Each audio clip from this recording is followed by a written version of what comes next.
Alrighty, one sec. I'm bringing up the chat. Set up this camera here.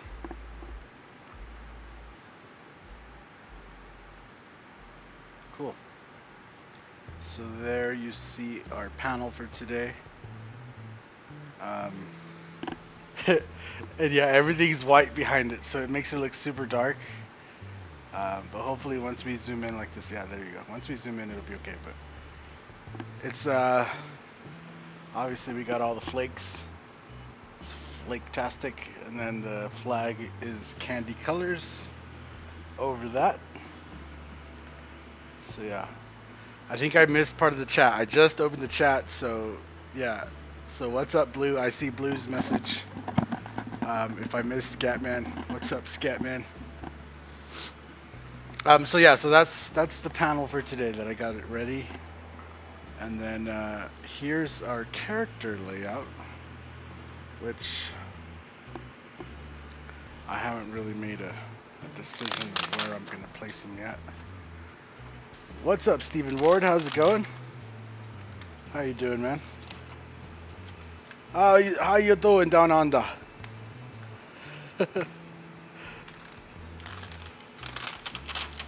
I can't wait to visit Australia one day. I definitely have to visit Australia. Like visit too. I want to like stay for like at least a week, maybe 2 weeks, and like really feel the vibes. The Australia vibes.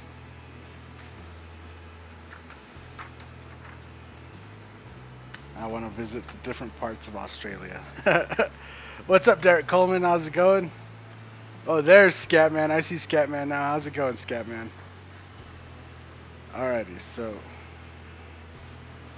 actually this way. So the goal is I'm gonna place him about here. It's gonna leave me a little bit of space to put just some writing up here, which I'll add. We need to get this guy in right about there.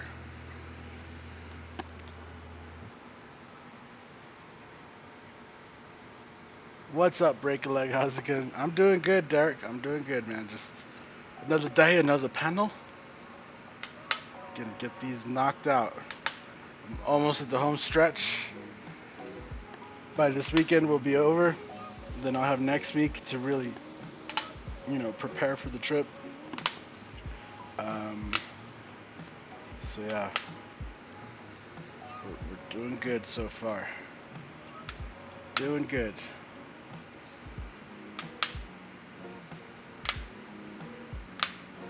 Just lay these magnets just to hold that guy in place without him moving at all. I don't want it to move, not one bit. Cool. Then I remember I need tape for the machine, for the paper machine. So grab a tape from back here. Then we take this over to the machine and get some paper. Let me come back with some paper. Some dip pen art. That's cool. Like calligraphy style. That's dope. So yeah, let me get some paper and I'll be right back.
Alright, we got some paper.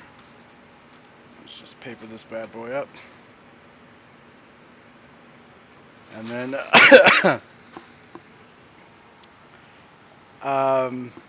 yeah, and then I guess I'll just say it, but whoever gets the artist who this panel is for,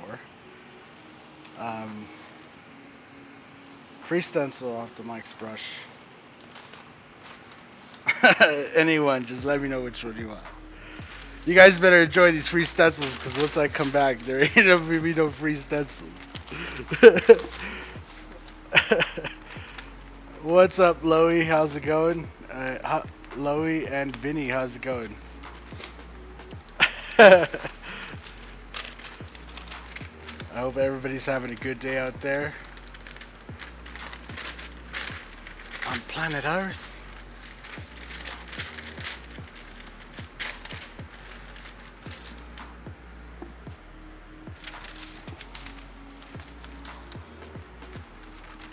You're using dip pen to sketch and then airbrush with some watercolor. Cool. Cool. Sounds interesting.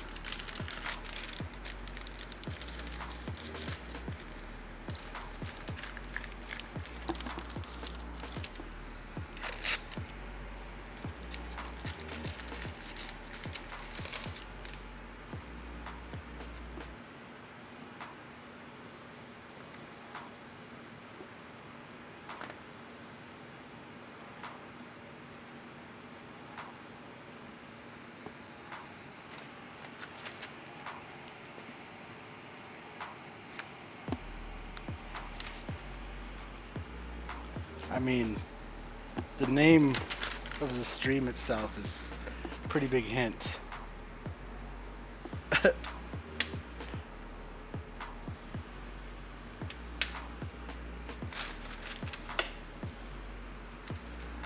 Cool. So now we have that area masked off.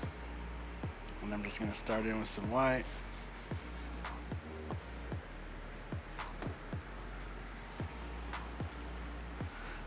That good old white.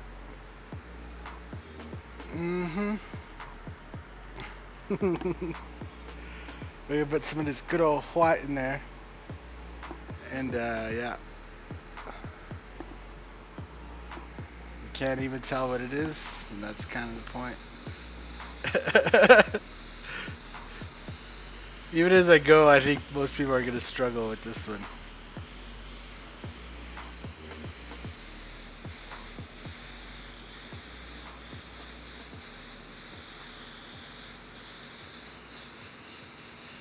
All I'm doing again is just putting a base of opaque white, the opaque white, and then we're gonna go over and really do our colors and shapes and stuff. And I almost forgot I need to add these in. Almost forgot. So we need to find the correct placement for these. So you guys get a sneak peek of the design here.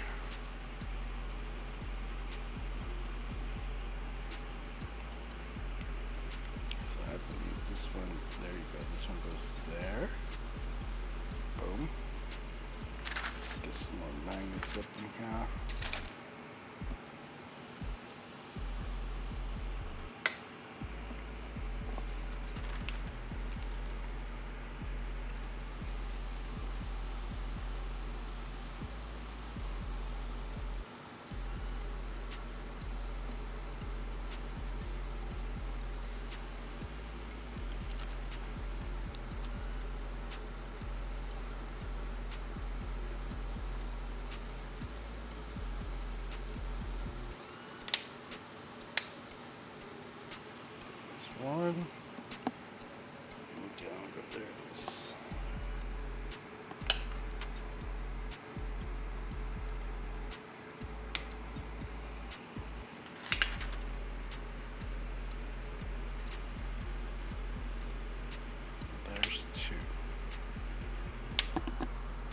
guys see what that is? Let's get you guys zoomed in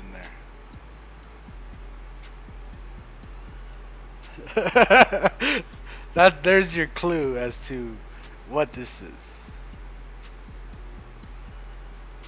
Let's let it focus right there. That's probably a good spot. Gee, that brightness went way up real quick. Okay. Alright, now we can take this guy off again. A clown. Yeah. It's definitely some kind of clown.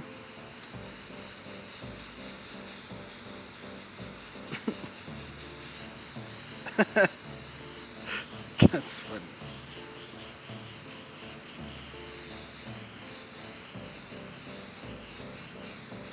Just nice, even, easy coats going in here. You don't need to really do heavy, nothing. Just kind of just lightly build it up.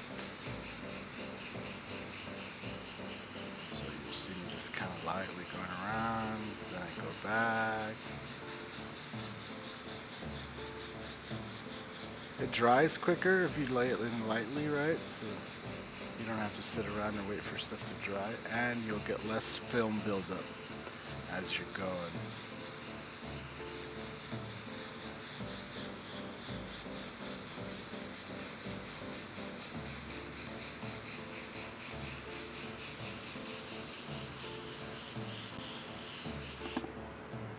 How many more panels are you doing? So I have this panel and another panel ready with graphics in the back, and then I have 3 other panels ready just in white, but I don't have any plans for those just yet. Like I said, I have to check the roster of artists that are gonna be at the rendezvous and see who else might be there.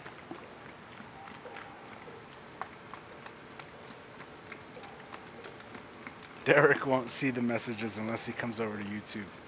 He's streaming on Facebook. Where can you find them panels? So these metal, you can find metal anywhere. These metal panels, you can find them anywhere. You can find them at Lowe's, Home Depot.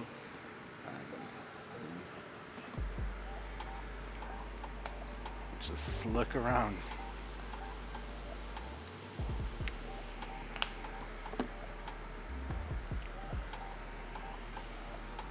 Here in town there's a sheet metal place too, so. Is it Lord Lumlord? No. Lomlor. Lomlor, no. It's for the artist you're painting this for. Yeah, well, no duh.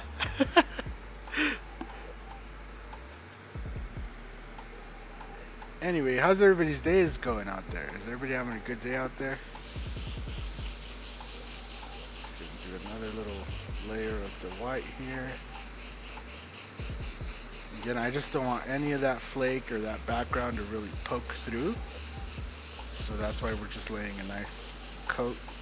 And the neo-opaques from Createx are amazing for that. And I'm laying white because it'll be the most neutral color for laying all the other colors over it. But if I was gonna use mainly blue or something, I could lay a blue sealer or a white sealer, or the Wicked Daylight Blue or something like that, the Phthalo Blue, depending on what you're doing.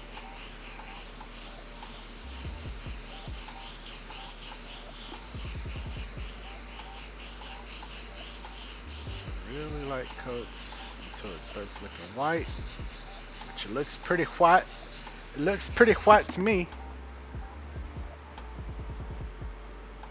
Simon?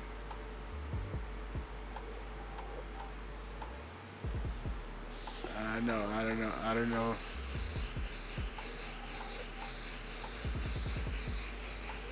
So right away, if you're trying to deduce who this panel is for, it has to be an artist that's gonna be at the rendezvous, right? And then you have to know a little bit about him to know how to associate the American flag about him. Obviously, they're from USA. And if you pay to some of the attention to some of the details, which we'll be adding here, I'll be adding the imprint here as the stencil here in a minute. If you pay attention to some of the details, it shouldn't be too hard to figure out. It's pretty easy. All I did to get all the information for this right here was kind of follow him on Facebook, and then I listened to the Gnarly Magazine podcast. Big tip right there. Go to gnarlymagpodcast.com. And obviously it's going to be one of the artists on there. So, be nice if I could sleep, but on the flip side, I get to catch your streams. Oh yeah, I haven't been sleeping too good, huh?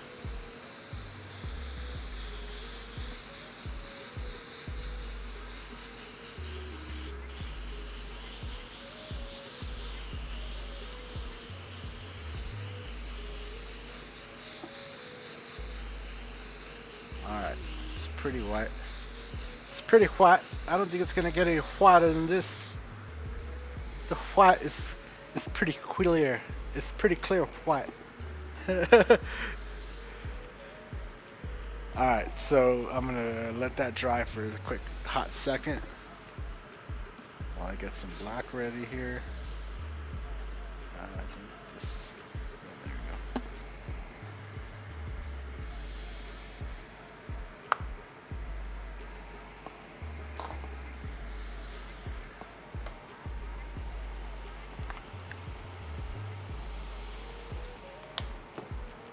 So I have this idea, right, where I want to get these like hot take interviews, you know, like just quick, fast interviews, maybe like 10-15 minutes, maybe not even that, just quick 5-6 questions to ask the artists that are going to be there real quick. That way we don't take up too much of their time. We don't have to like set up a real formal interview or anything like that. Because I know a lot of them are busy, some of them are really local to the area, so they're probably just going to go home and stuff. And I don't know them, but getting a little quick hot take, 5 or 6 questions. No, it's not Scott McKay. I feel it's something we could do real quick on the spot, as long as they're just like, yeah, we could do some questions. So I was going to ask you guys, what questions would you ask the artists or any of the artists that inspire you? Doesn't even have to be the ones at the rendezvous, just any artists that inspire you and you were able to meet them in person. What would be the questions you would ask them? And I've been trying to put together a list of questions and thinking and trying to make them good, you know.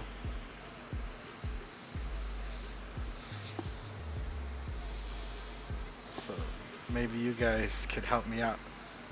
What questions would you ask if you can meet your artist that you always wanted to meet?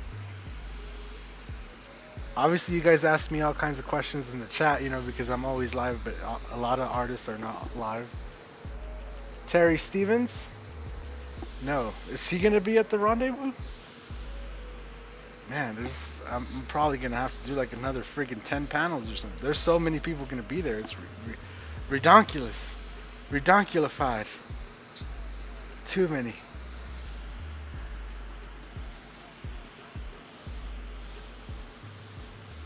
So I'm just giving this some air to dry real quick.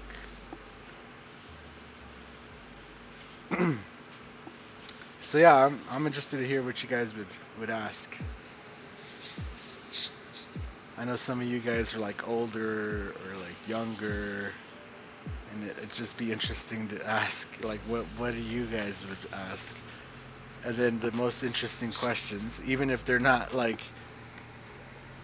directly you know, having to do with art or something, but if they're funny questions, I would definitely ask them.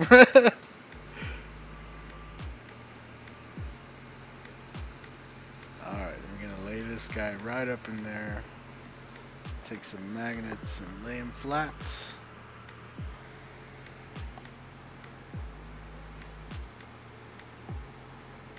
You'll let someone else win.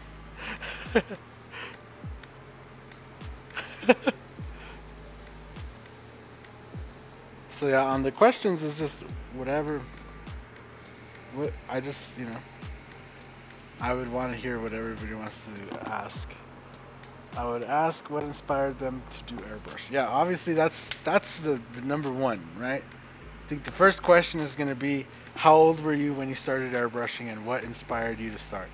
Right. That's a whole question right there. But like, other than that, obviously,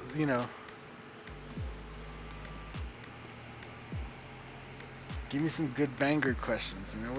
What are the good questions? Give me the juice. The juicy questions.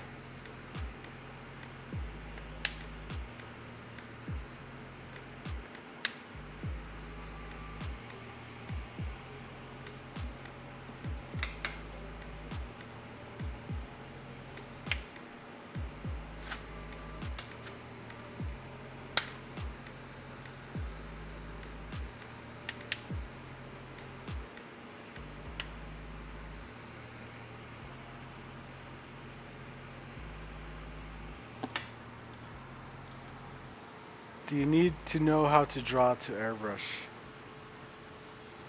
How inspired them to do airbrush? I would ask what would they be doing if they weren't doing what they do now. See, that's a good one. That's a good one.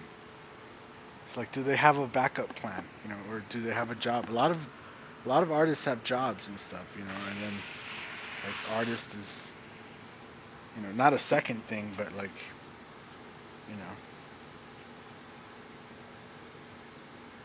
you know what I'm saying.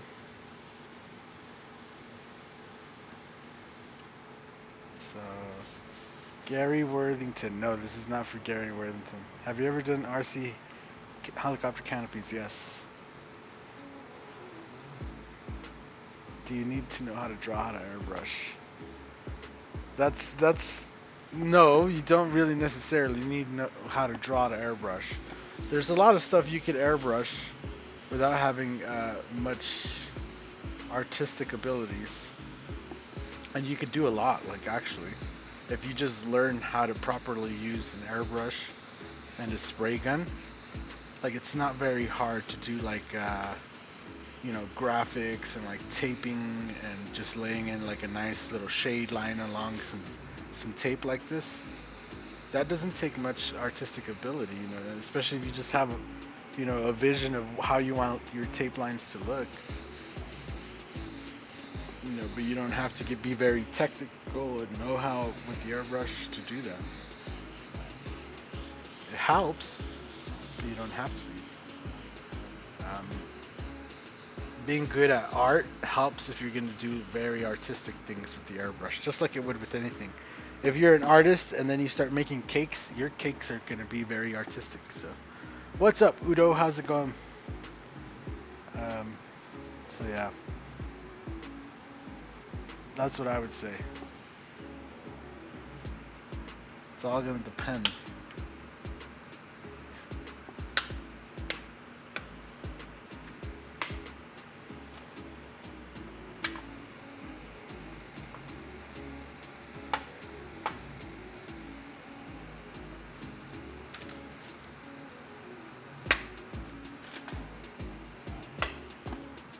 Alright, now you guys get a pretty good view. Oh my god, just seeing it printed, like actually transferred on there. This is pretty funny. Not gonna lie, it's pretty funny.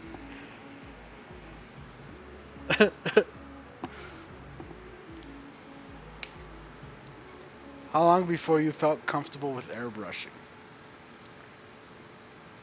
That's what you would ask, or is that what you're asking me? Sorry. Yeah, that's a good question though. How long were you comfortable? How much money have you made, and how much did you save? How much did your parents took it away when they said they wanted to become an artist?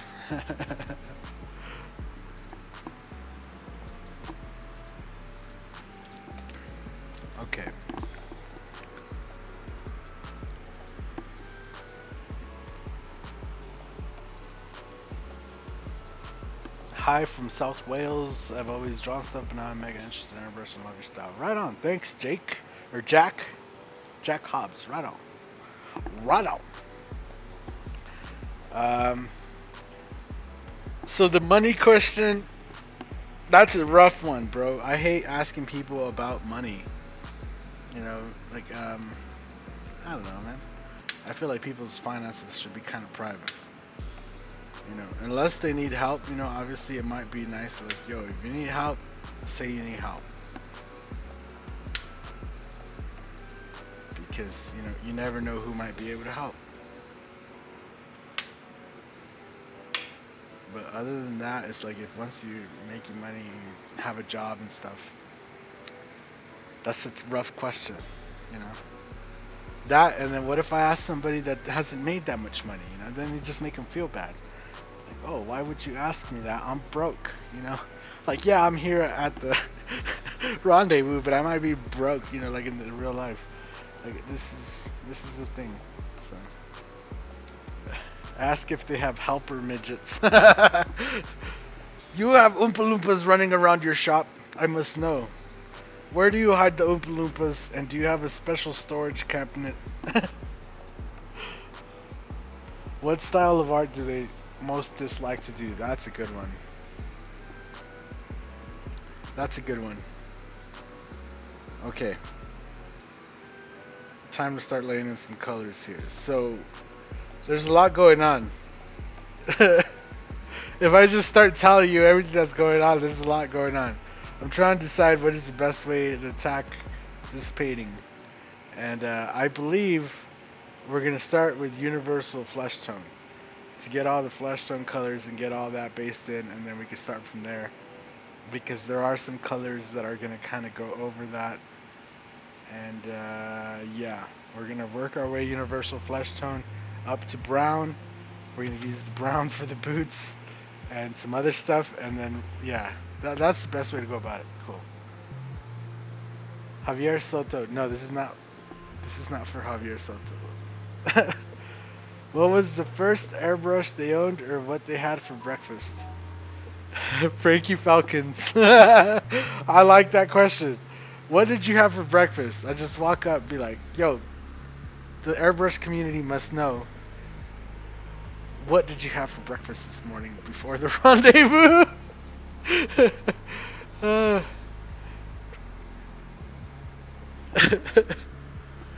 That's a funny one. Alright, so I'm gonna mix up some universal flesh tone here. Rinse out this. Let me get my spray bottle.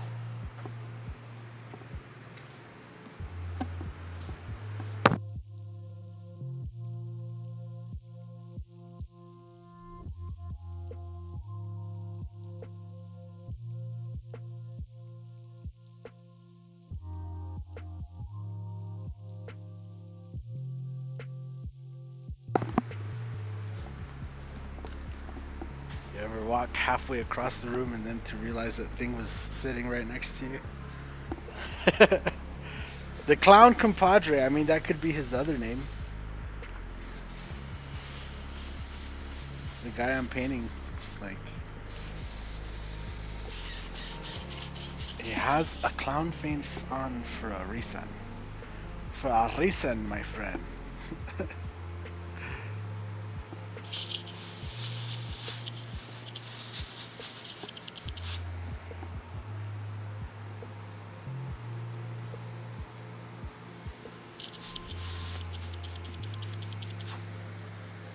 Alright, so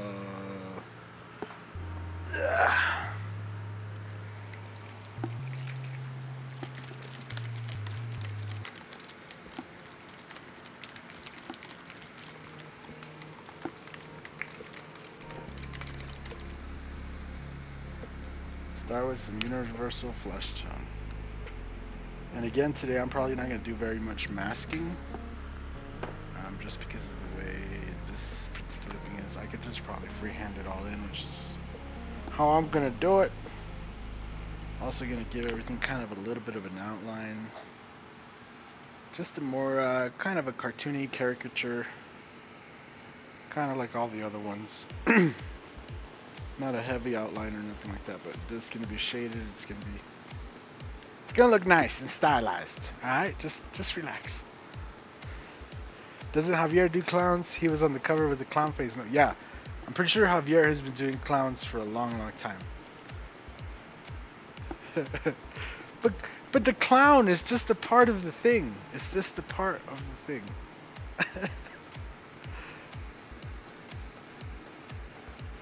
There's much more to it than just a clown, you know?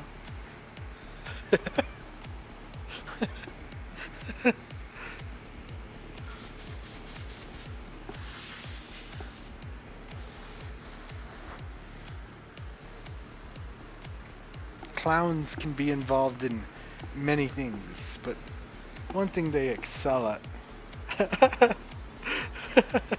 You want me greedy? You won once already. I know. You're trying not to give it away. I understand what you're doing, but it's funny, yo. It's okay. Just let it pass. If nobody wants to win it, nobody wants to win it. Just let it pass.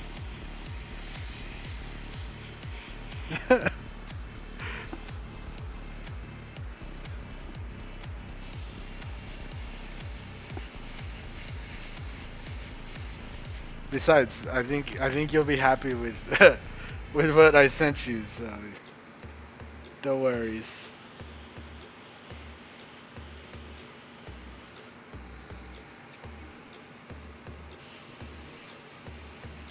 Alright, just getting some initial lines here on his arms.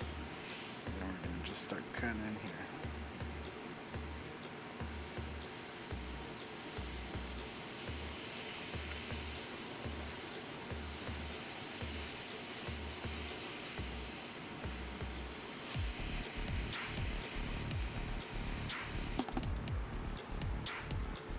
What's up, Gerald? How's it going?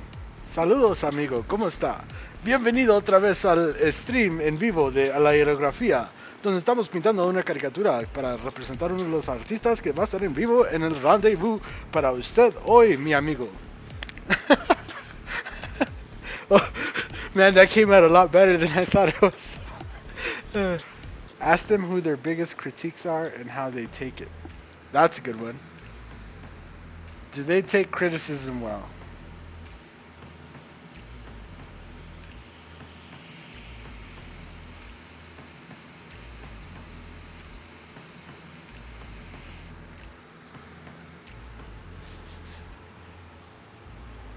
It looks like Ghostbusters with two Canon airbrushes. Yeah. The way he's holding them is also part of the whole shtick. The way these kind of go around, everything together. Just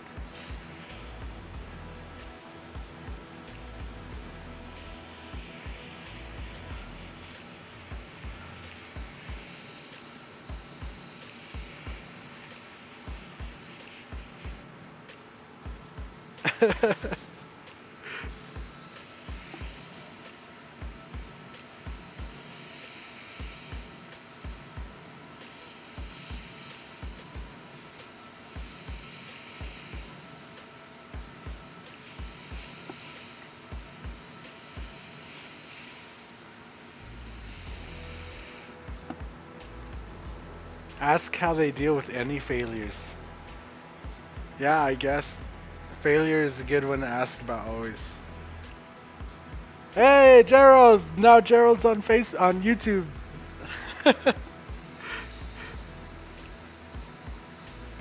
Gerald, now you know, Gerald, why the Facebook chat or the Facebook stream only has like maybe 1 or 2 viewers.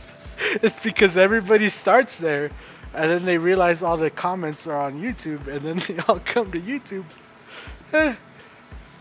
It works. It works in its own way.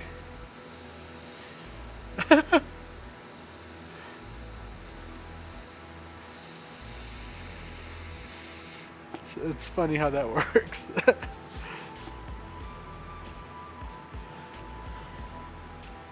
You always like constructive criticism. Nice.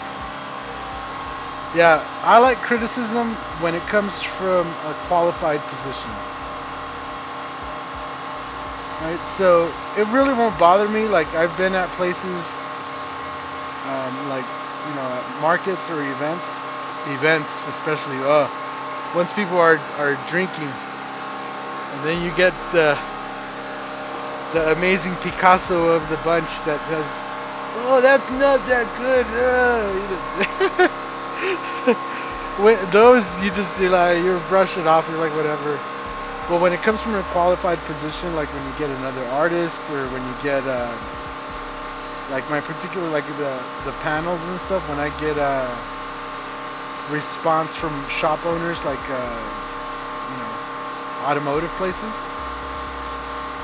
that's a big one for me.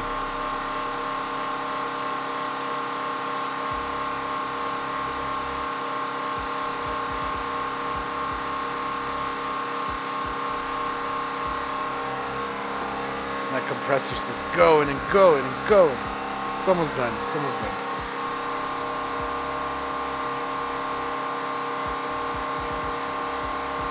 I'm gonna have to do something about the compressor. It's kind of loud.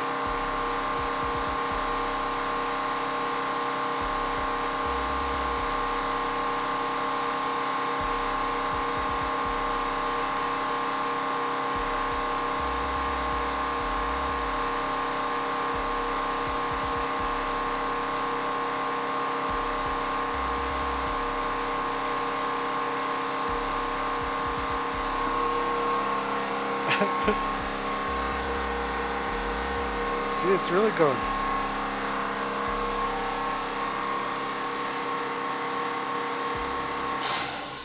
There you go.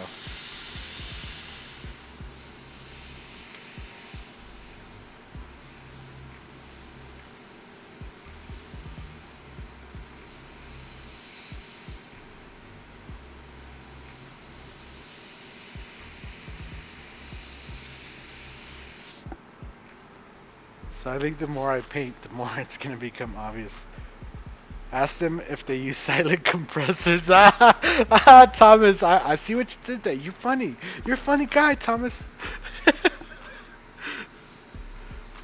Yeah, no, I think once we get back, I'll probably end up having a separate setup for the streams. Like for the airbrushing, I'll probably set up the California Air Tools over here or something like that. Just something separate over here so that we don't have to ever hear that go during the streams anymore. Something I've been thinking about, and now that like I know I'm gonna focus and do more of what I want, and like I don't have to worry so much about the events. And that's why I kind of didn't use that compressor as much, is because I really was like, it's the hours that you put onto that compressor is limited, so I was trying to keep it to when I was actually needing it. But now it's like maybe I need it for the stream, so now I need it for this. Who is your inspiration artist today? Ooh, that's a good question. We are guessing Gerald. That's a good question to ask all the artists. If you're asking me right now, I mean, still a lot of the people that I've seen back in the magazines are still doing real amazing stuff. I know I like whenever Corey Sinclair paints something, I usually like that. Those are really nice. He does good work. Gerald, obviously, he's a great inspiration still to this day. I've been watching a lot of Steve Leahy. So watching Steve, and even though I don't know if I ever desire to paint that small, there's something to be said about the technique and the methods that he uses, and those can be transferred over, like I said, to even bigger stuff. So it makes painting bigger stuff like this, seem simpler when you watch him do it on a miniature scale. So Oh, who is my inspiration artist today for the panel? Oh, that's what everybody's trying to guess. Nobody's guessed it yet. So, for everybody in the chat, if they guess who the artist is today, they get a free stencil off the mikesbrush.com. So those are my stencils, Mikesbrush.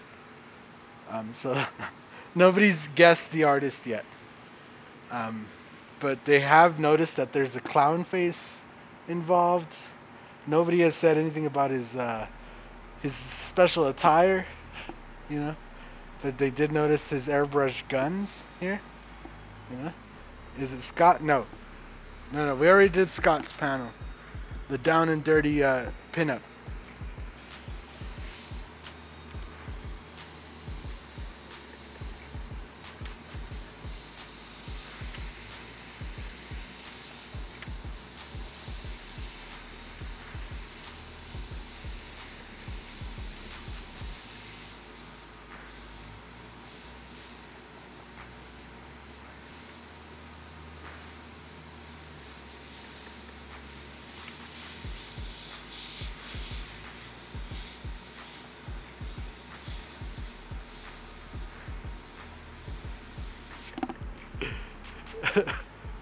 Ooh, can you get a close-up of which one? Of this?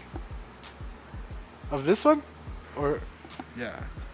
Let me show you close-up, I guess, so you guys can kind of see the details real quick. The little lines we're working with. I'll take off the autofocus. Oh, there you go. Zoom out a little bit. And, let's see, maybe if I turn this one off. There you go, you can see that. And then I'll go down. So you can see his shoes there. You can see he has, yeah, he has special stuff there that he's wearing. And there's his face.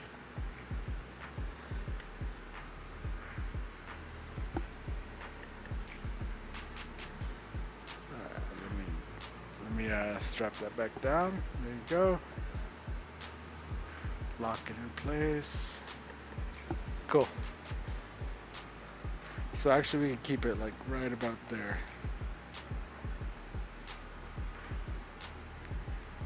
Yep, it's Rob Churchill. Gerald.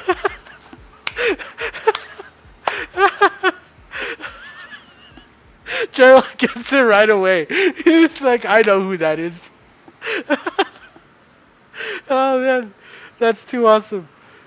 That means I did a pretty good job of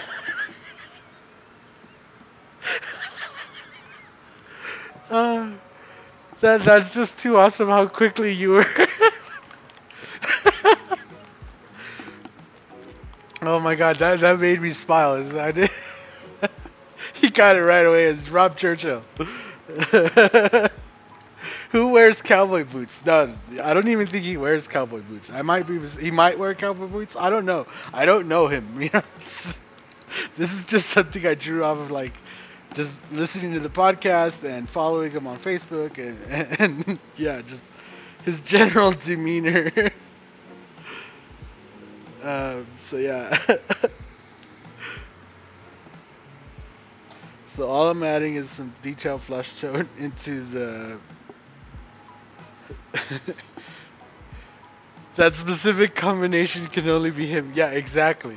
So I don't know if you noticed though, look on his jacket here. So he has the little clown, right? The little scarf of the clowns here.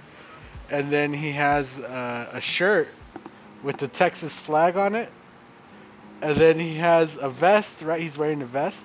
And the vest has 16 pins, right? And the reason there's 16 pins, because if you listen to the Gnarly Magazine podcast interview that they did of him, he said he went to 16 airbrush action getaways.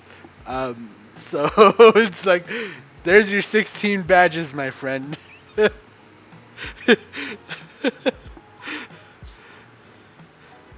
So yeah, there you go. That's why he's in that getup and everything. And I actually need the light, so it's nicer to paint with some extra light.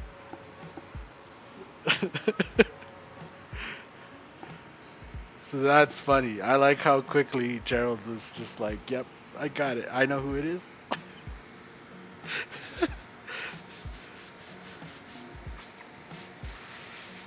So I don't even like if you want a stencil, Gerald. Go ahead and message me, and I'll send you a stencil. Oh my god, can't even say the words out of my mouth. Oh my god, but yeah. uh, have you ever painted under someone's car hood? If so, what type of paint would you use? So you could always use the Createx, or you could use urethane enamels, like base coat. Which, if you feel skeptical about using Createx, that's going to be your option. Some sort of urethane. But Createx will work just fine. The Wicked. I've painted engine parts with it. So like we had a customer not that long ago bring in LT4 supercharger cover. Goes right on the supercharger of a Corvette. And we did an ocean scene and stuff with some ships on that, and yeah, that was Wicked Createx. So yeah, that was pretty funny. He was quick, very quick. So that makes me feel good though. It means I did a pretty good job of nailing what I was going after there. Thank you, Gerald. That's awesome.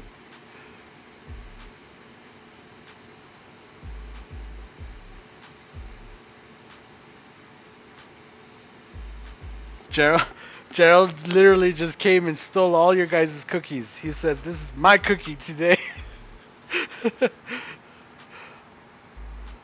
I'll love to have a texture effects.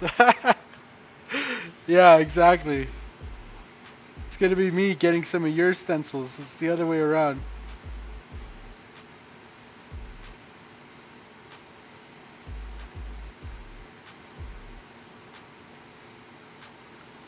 That's so funny though.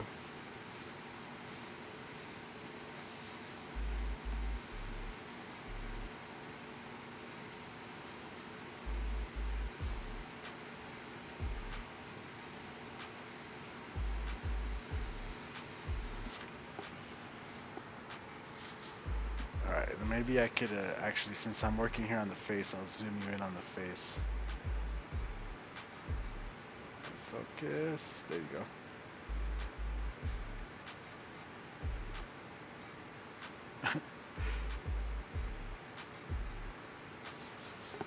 Yeah, I must have done a good job though, because he was like, "Yep, that's him."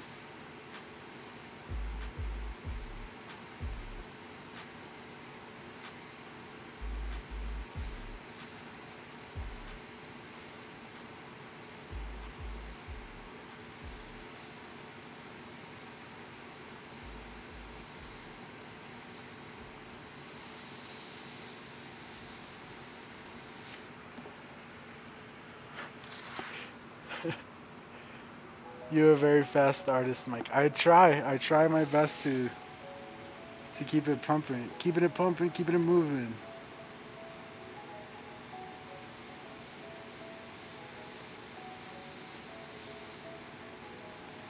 Lately though, I've been trying to slow down. This is me slowing down, okay? I'm really trying to slow down. But I do have to get these done before the rendezvous. So I do feel the pressure still a little bit of getting them done. Once I get back though from California, it's gonna be all day long, just taking my sweet time. Especially like on some Luminor panels. I got some ideas. I got some bright ideas going. And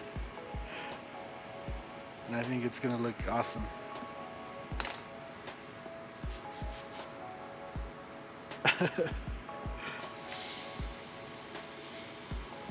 I can't wait to see you in person doing what you do. It's gonna be amazing. I'm so excited.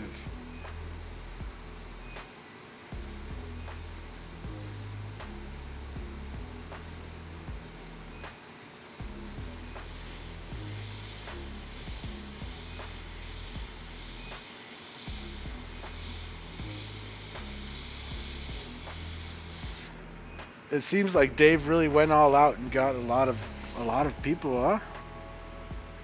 It's gonna be amazing. The videos are gonna be amazing. I'm gonna have so much stuff to talk about.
I think it will be interesting for everyone. I can't wait. That'll be awesome. Whatever it is, I'm sure it'll be great. But if it's not great, I will make sure to go and be like, hey Gerald, it's not so great. I will be honest. And I hope you are the same. If you don't like my painting, then just hey, it's not so great. I'm joking though, I'm joking. I would never ever.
Alright, so I think we got all that kind of half mix of the detail and the universal flesh tone in there.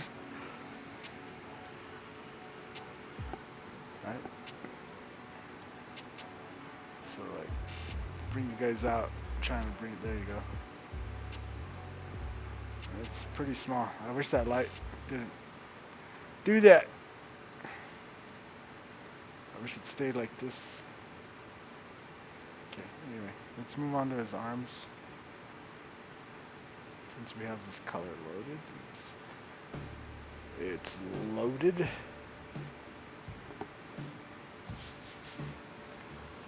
What's up, Dennis? How's it going? I didn't even notice. Sorry.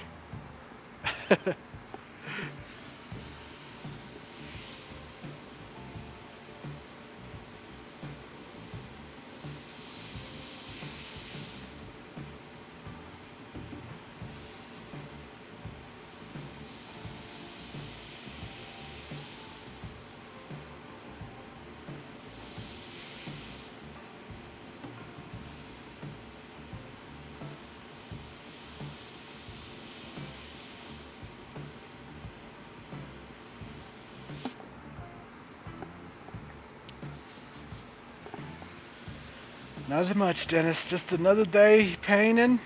We got Gerald Mendez in the chat. Oh yeah, so you just joined. If you just joined, we've been asking, or I asked everybody. So if you can meet, right, your inspirational artists, any of them, like even whichever one it is that you want to meet, what is the question you would ask them? Question or questions? I'm gonna try to get it like everybody like a quick, little fast impromptu interview. Whoever I can, whoever agrees right while I'm there, you know. So I'm gonna try to get like maybe a quick little 5 questions. So I'm just asking for everybody's advice on what questions would you ask the artists. Artists with an S, plural.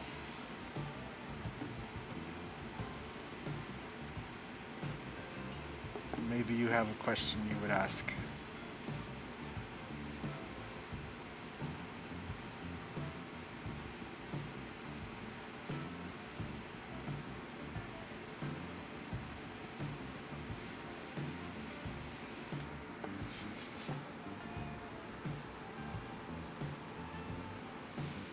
What's up, William Klein? How's it going?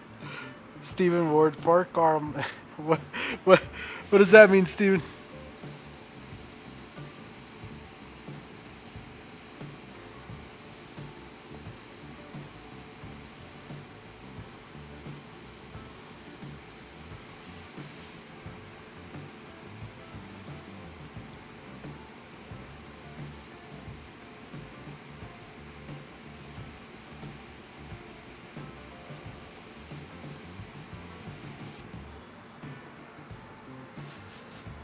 What's up, Air Todd? The Air Todd, how's it going?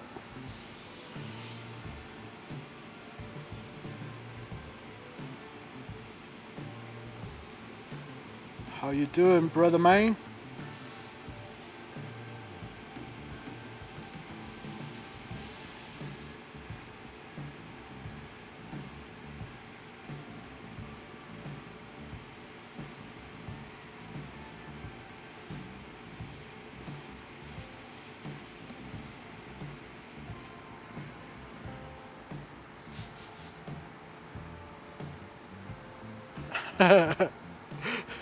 Joe just replied to Dennis.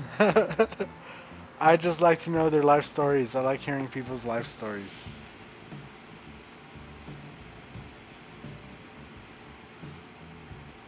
Well, that's a tough question, Dennis.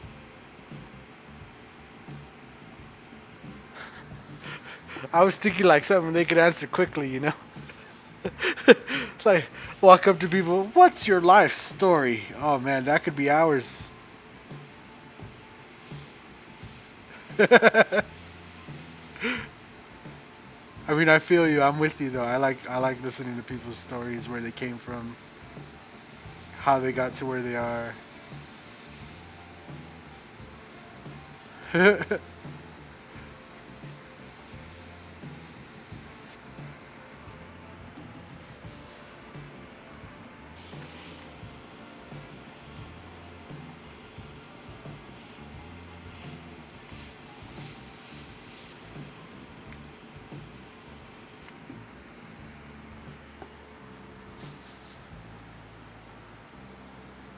Like a People of New York type thing, but for airbrush artists.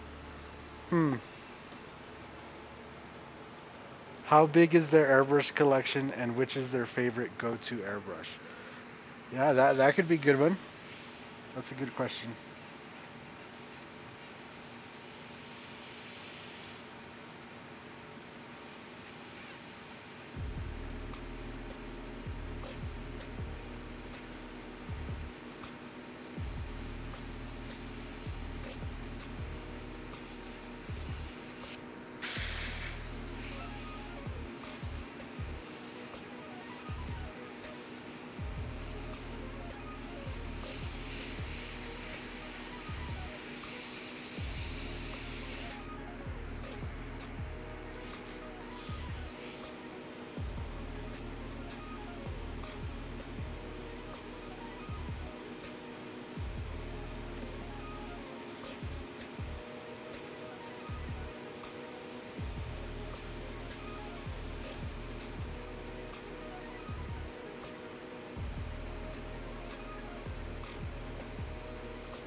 Gerald, I'd like to know how he mastered his texture effects, both the stencil building and the action of executing properly. I love his space-themed clips.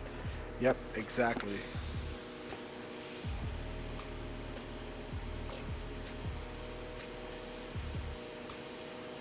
That's a good one.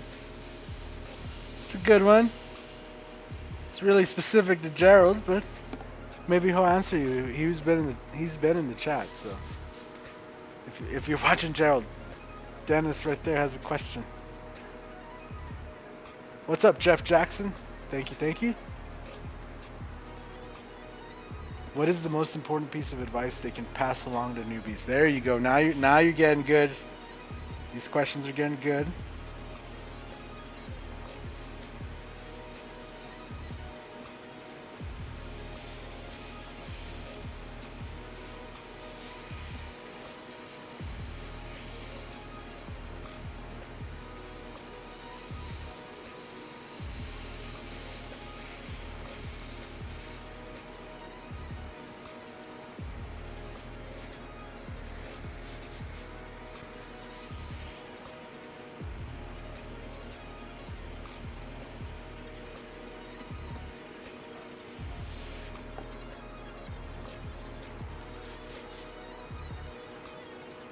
You're a big space fanatic, so I was glued to his texture effects clips. Yep.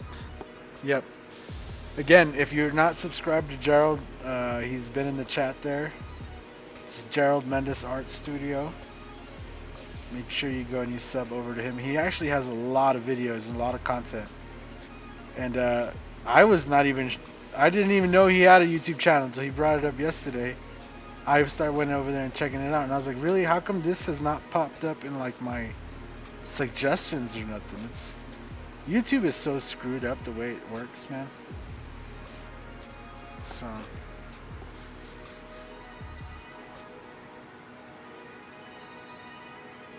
what William Klein, getting your paint reduced so it flows nice is my best advice.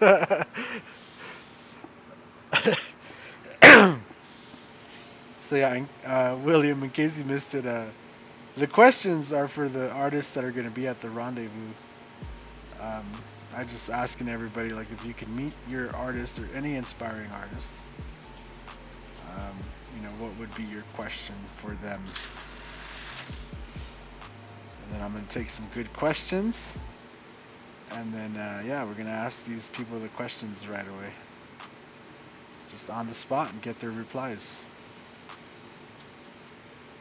I had somebody, I think Frankie Falcons earlier said he would ask, what did they have for breakfast? And I feel like that's a very worthy question, you know, for this type of interview that we're doing, you know, just a quick impromptu interview. What did you have for breakfast? The world of YouTube wants to know that. I feel like that's a very appropriate something they could answer right away, you know, like, oh yeah, I had green eggs and ham, and then they just move on. Next question. Good.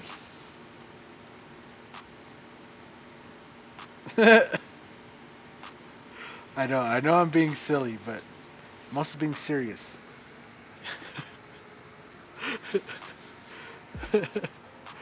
Alrighty, let's get you guys zoomed back out here. Get you guys a look of what it looks like from this. There you go there. Alright, so now, wait, am I done with this? Do I got everything I need with this? Actually, this is a pretty nice brown that I think I'm going to brown in the boots using with this, and that way we could kind of use a nice darker brown to kind of come in and cut the details into the boots.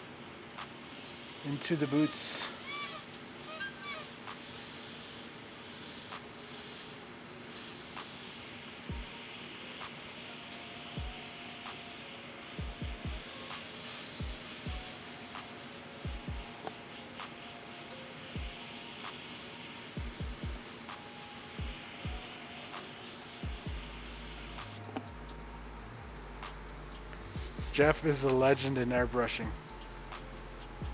Jeff Jackson in the chat. Is he like a legend like Gerald? I'm sorry, I don't know. I might know him, but I just don't know who exactly he is. Like, actually, the proper wording. I might know of him. Obviously, don't know anybody, but yeah, you know what I mean.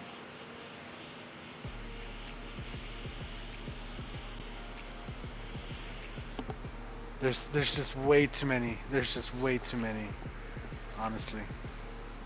And all I know is the ones that I've seen, right? I've seen them in magazines or videos or whatever it is. And,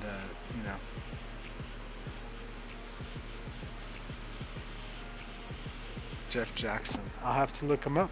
I'll make sure to go back after the stream and look him up. And educate myself a little bit. Always nice to see new artists, so, for sure. I am in search of airbrush stuff. I'm all the DIY videos. Style's name to find him. Yeah, you have to, like, exactly. That's like, why hasn't he ever popped up in all my airbrush searches and stuff?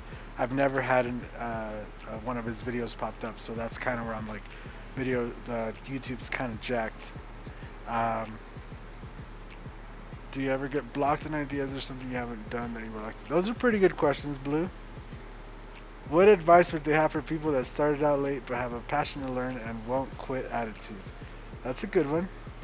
What's up, Wicked Insanity? How's it going? There's a more generalized question, less to one person. Okay. That whack algorithm. Yeah, it's just weird. It just doesn't, you know.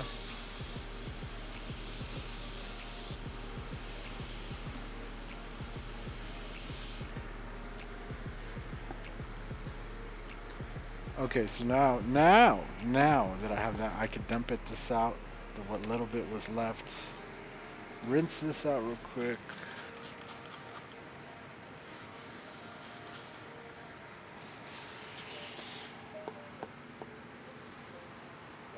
You found your sketchbook from high school? Wow. That's cool. I was looking for my birth certificate though. I mean, still smooth find, nice find. Still worth. It'll give me people spray painting shoes before it ever show me a real airbrush artist. Yeah. Yep. I mean, there are some really talented shoe customizers out there. But yeah, from a lot of the people that I've seen, they are just shoe painters. There are other guys. I forget what that one guy's name in New York is, though, where he like literally remakes the shoe. Like he takes it apart, he uses different materials, puts it back together, and like re-glues it and re-sews everything, and then makes like a fresh pair of like Air Force Ones, like one in the world. Those were some sick shoes. Like I kept looking, that guy, I could look at his shoes all the time because he really took the craftsmanship like to a whole new level. A lot of the people on YouTube though are just, yeah. Not to hate on anybody, you know. If you got a passion for painting some shoes, go ahead. But for some reason, that whole shoe painting thing is really highly tied to airbrush art. Instead of like putting it off into like the fashion and like the other people that might be interested in that, like for real, anytime I could type in how to airbrush something else, and for some reason it will eventually kick me a shoe, like how to airbrush a shoe video, how to paint a shoe. I don't know.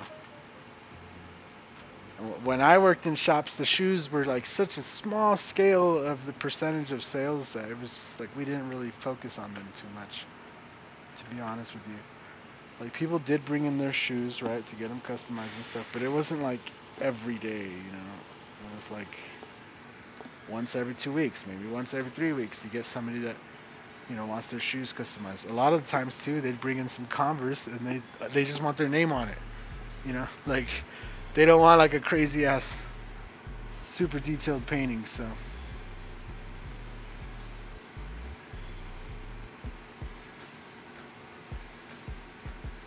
And that's why I'm kind of shifting the focus of what I want to do, so that this year we don't have to do so many of those. And when I do it, I'll enjoy it, and it won't feel so boorish when I do get some nice shoes to paint, or some shoes, you know. So JF made insane traveling easel. I'll have to look it up, Air Todd.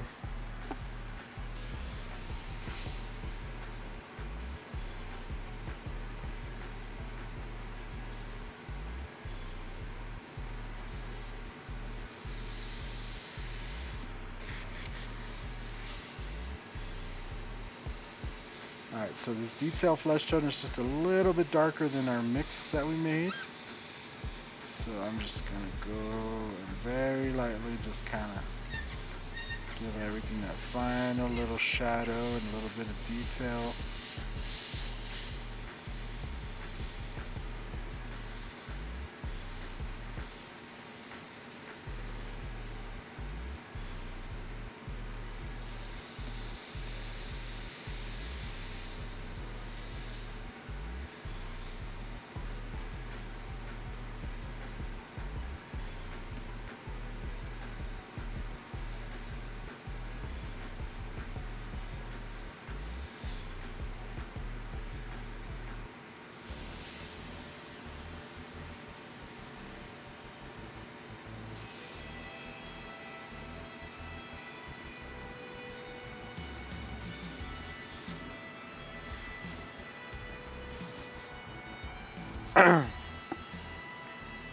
I've been liking airbrushing shoes, but most of these guys just paint it. Yeah, like I like doing artwork on shoes for sure. But yeah, a lot of guys just paint the shoe. The reason I don't advocate that more and like do more videos about airbrushing on shoes and stuff, and I just try to refresh the original video every now and then, is because of that. You know, a lot of people take that just kind of painting the shoe and run with it. But I'm really I want people to do artwork on shoes, the same way that people do like motorcycles and stuff like that. When I see artwork on shoes, it's like, ooh, that's nice. Who was it? Like a while ago, YouTube, Facebook was the one that kept promoting some Mortal Kombat shoes to me. And the guy had like spent a lot of time video editing all the bits and pieces together and stuff, which was, I thought that was pretty cool, but I thought the shoes themselves were pretty dope. And I actually felt like his video kind of detracted from just painting some nice shoes, you know, putting some artwork on some shoes. But those shoes were dope. There were some Mortal Kombat like Sub-Zero and Scorpion shoes or something. But I would like to see more stuff like that. I want skulls on your shoes. JB something. Yeah, I don't remember his name, but I just know it kept popping up everywhere. Like all the groups. People probably got tired of it, honestly, because it was just everywhere. But yeah, I feel like yeah, if he would have just made a simple video, or maybe just some really nice pictures of showing the artwork on the shoe, it would have just done it justice. And I feel like all the time he spent editing and stuff, yeah, I could see why he kept sharing it and just trying so hard to get the views on it, and I hope he did, because you could tell he spent a lot of time making that video. I just, yeah. He'd have to get millions and millions of views, boy, to make back them hours that he spent on doing that whole thing. JBO Airbrush, is that his name? I know what shoes you're talking about. They were dope shoes, but he's trying to beat the Instagram algorithm. Yeah, exactly. Like, bro, they were everywhere. They were everywhere. And yeah, like I said, like you could tell he spent a lot of time, and they were amazing shoes. But yeah, like the amount of views you have to get to make your money back on that, it's like I know it's up there, my guy. And I don't know. Hopefully he got some business off of it and everything. I don't know. I don't know the numbers behind that. That's too much time for me. And then I noticed that a lot of them, in a lot of the groups, they didn't really have that many. Like people weren't that, enthusiastic about it because he kept sharing it so much, and I think people were just kind of like, all right, bro, we get it. You painted some dope shoes.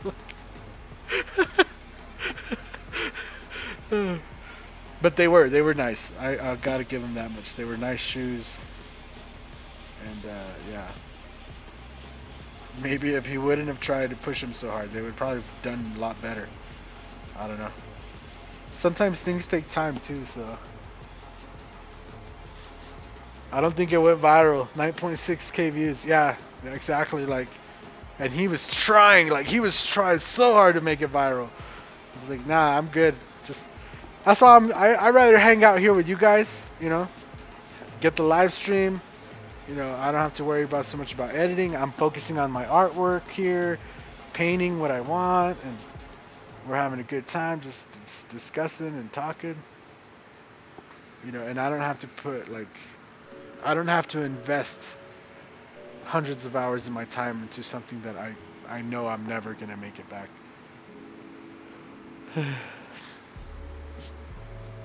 $30 to promote for 6 days raises about 2,000 accounts. Yeah.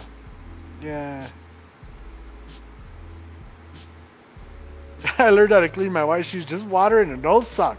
They're just like new. Yep. Yeah, I don't know.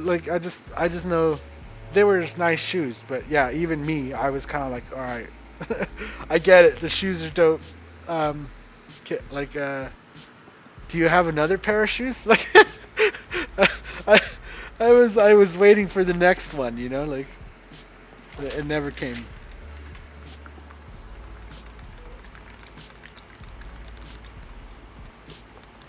He's probably watching this going, fuck you, guy. You don't know how much time I put into that. And it's like, I do. I know. I know how long it takes to edit videos and make some nice shit. And the way he had done it with the tapes creeping up onto the shoe and all that. Ooh, boy, you talk about some hours.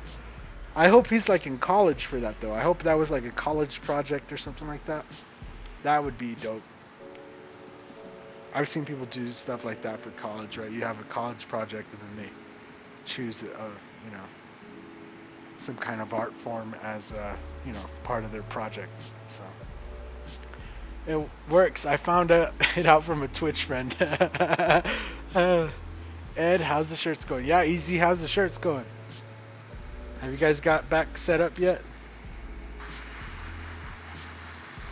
So all I mix is some dark brown here, and I'm just going to kind of hit these boots in.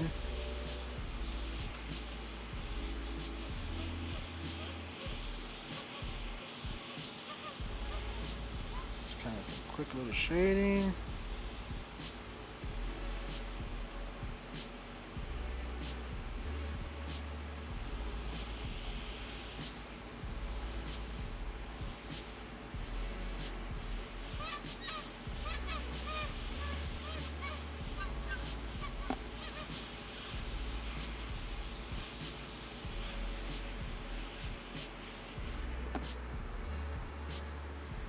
Yeah, I mean, I wish everybody luck, but I know some people be trying too hard, man.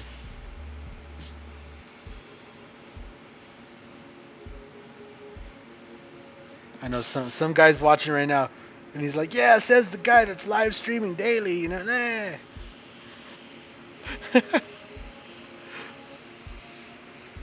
Yeah, I'm trying too, but I ain't trying that hard. When I get back from Cali, we're gonna try on some videos though. But I'm probably not gonna share them out the way that guy was doing. I noticed that when I do that to my videos, it kills it. Right? People don't want to watch it if I spam it. So I try not to spam the videos. I could be in the Facebook groups. Every time anybody asks a question, I could just put my video, boom, boom, how do you reduce paint? Boom, here's my video on paint reduction. How do you make a line? Here is my video on getting started with airbrushing tips. Boom, like I could just keep going every day.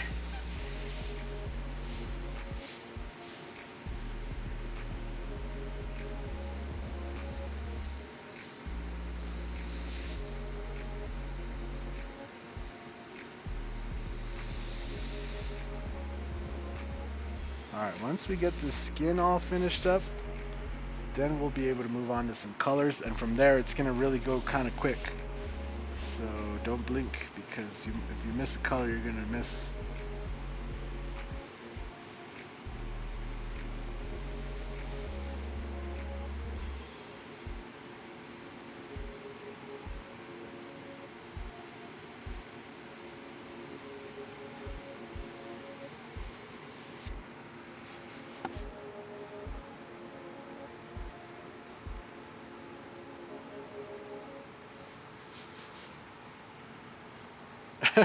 You got a good reason for having a lot of content, yeah.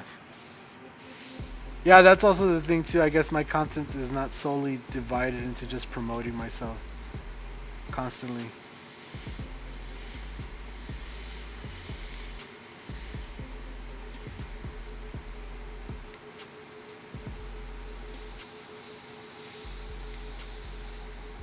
Yeah, I was there, bro. I was there though. I'm not hating. I'm not saying I'm not guilty of it. I've done it before. Like, yo, if you go and check my MySpace page, back then, bro, I was on it, man. I was burning them hours and trying to promote hard and making videos and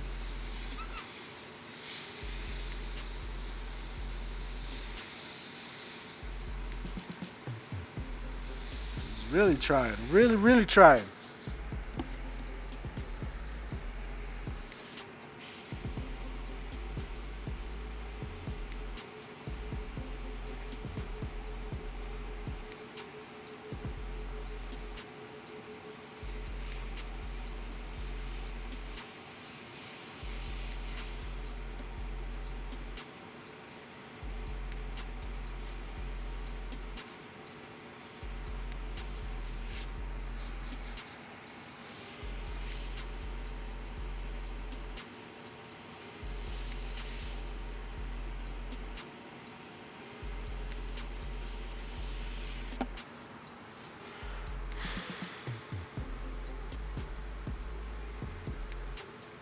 What part of Cali, if you don't mind me asking?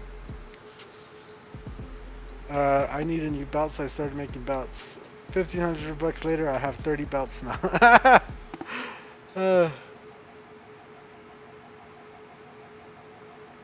Yeah, you guys should definitely go. You envy my freehand work. Yesterday's truck was amazing. Thank you. Appreciate that.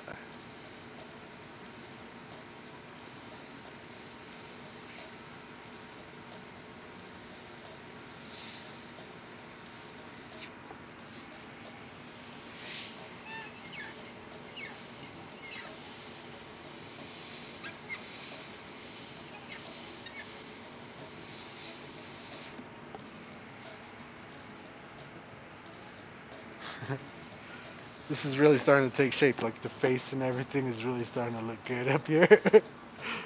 So yeah, I'm excited now. It's starting to look good.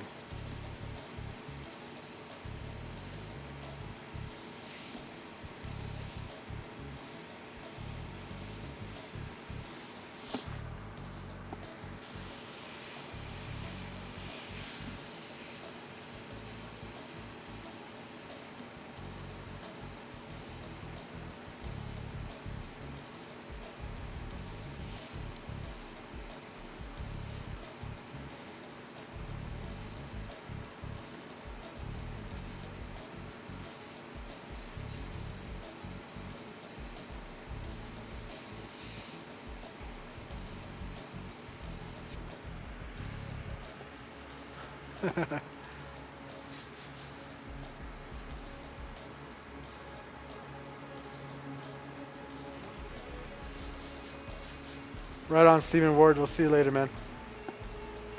Yeah, I'm taking the Luminor class, like Eric Todd says. All hanging behind me now on sometimes live stream panels. LOL. They notice them now covered with a blue sheet. I can't sell them. Your videos into some of us to airbrush before you. I was under the impression it cost a hell of a lot of money to do this, but I didn't know all the right brands. Yeah. I mean, no matter how you look at it, airbrushing is kind of an expensive, especially if you want to have it as a hobby. It can be an expensive hobby. So, you know, just buying a good set of paints alone can be, you know, a couple $100. You know, then good airbrush, you know, that could be another couple $100, and compressor is another couple $100, and you just a couple $100 down to $1,000, and then you, before you know it, you're a couple $1,000, and you know you're a couple thousand, you're another couple thousand, then you're like quadruple thousand. Yeah, it adds up after time, though.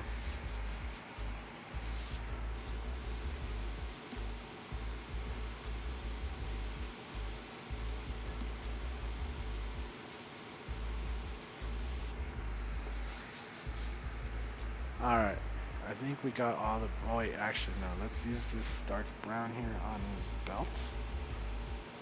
Fill in this little space right here.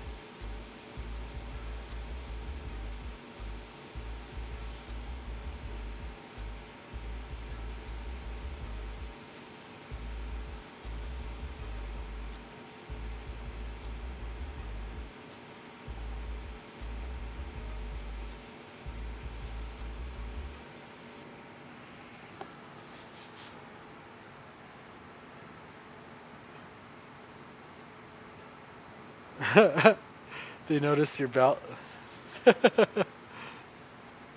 I have well over $2,000 in airbrush stuff. Yeah, it'll add up. It adds up way quick.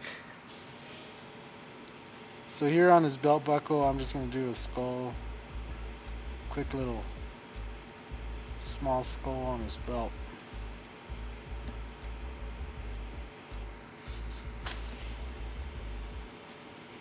I'm using this brown, and then we're gonna kind of go over it with some yellow and some like golden yellow. We'll kind of make this like golden belt buckle.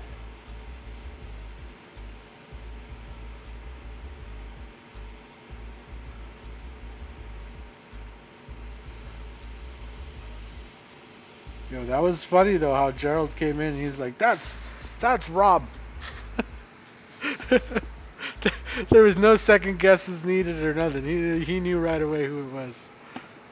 Alright, so I got the little skull impression in there, got the belts, just trying to make sure I got everything before I move on. I think I do. I'm gonna need to load up some red. We'll start with red first. Yeah, red?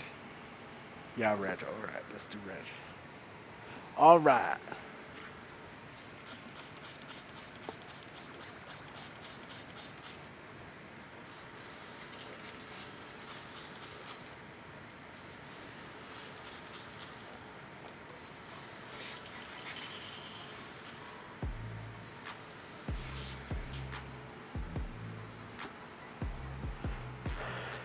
You really want your 2D kit?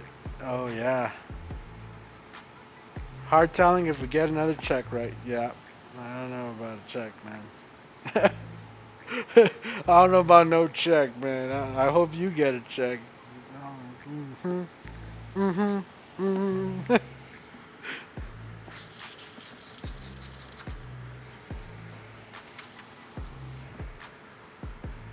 I need some red. Where's the red? ¿Dónde está el rojo pintura? No. ¿Dónde está la pintura roja? No te hagas güey, no te hagas güey.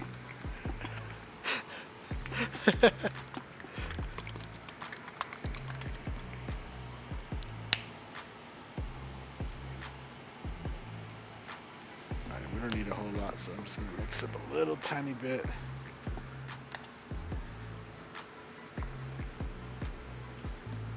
Your model train is your sanity, yeah. You miss painting cars a lot? Oh man, I feel you. It can be fun, it could also be very not fun.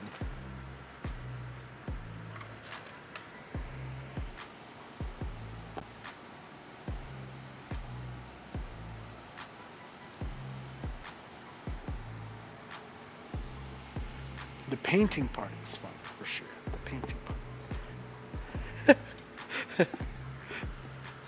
I have a love-hate relationship with paint jobs on cars. ¿Quién se hace güey?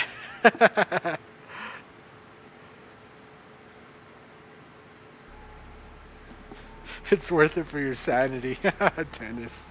That's funny.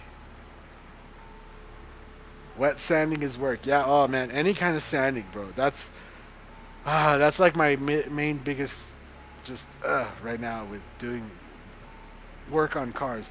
On motorcycles and stuff, not so bad because you could get motorcycle parts sanded down fairly quickly. You could handle them. You could put them on a table. You could, move it around. A car, though, man, I was not prepared for last year, bro. Oh, that was a mission last year with all the vehicles and stuff I did. And, we were able to save up some money and do good stuff, but oh boy, if I'm not gonna lie, I'm gonna say it was rough. It was rough. All right, let's start with the nose. Put some red in here.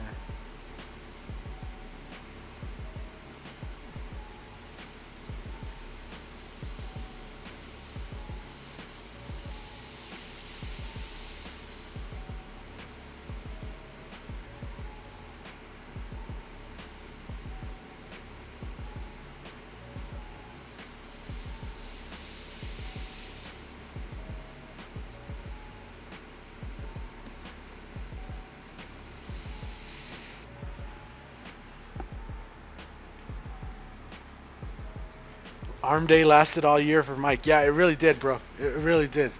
It was crazy. What's up, Ty Gregory? Thank you, thank you.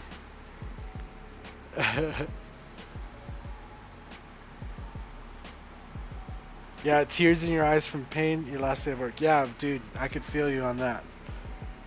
My hip, like when I was like, bro, ibuprofen, it was like candy, bro. Just,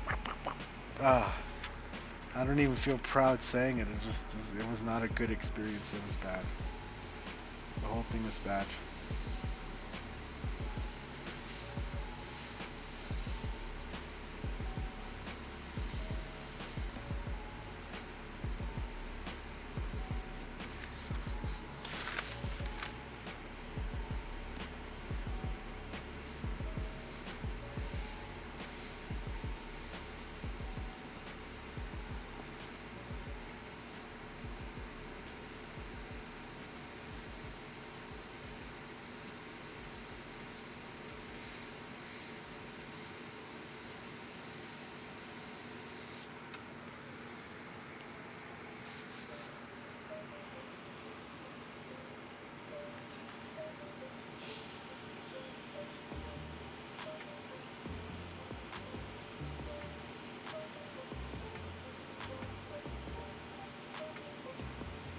Now, would I do it all over again?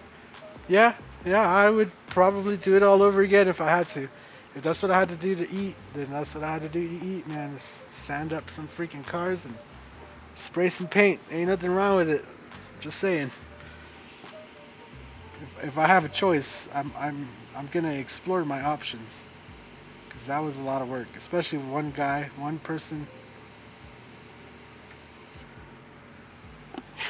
Just one man, one t-shirt, holding it down, one sandpaper, day after day, one water bucket, one hose, every day, fill up the hose, sand it, come back. Yo, your arm hurts. Who cares? Pop some ibuprofen, sand it. Yeah. The Bronco Hummer is one of the most profiled paint jobs you have done. Hope Gerald Mendez is there, Mike. His artwork is my.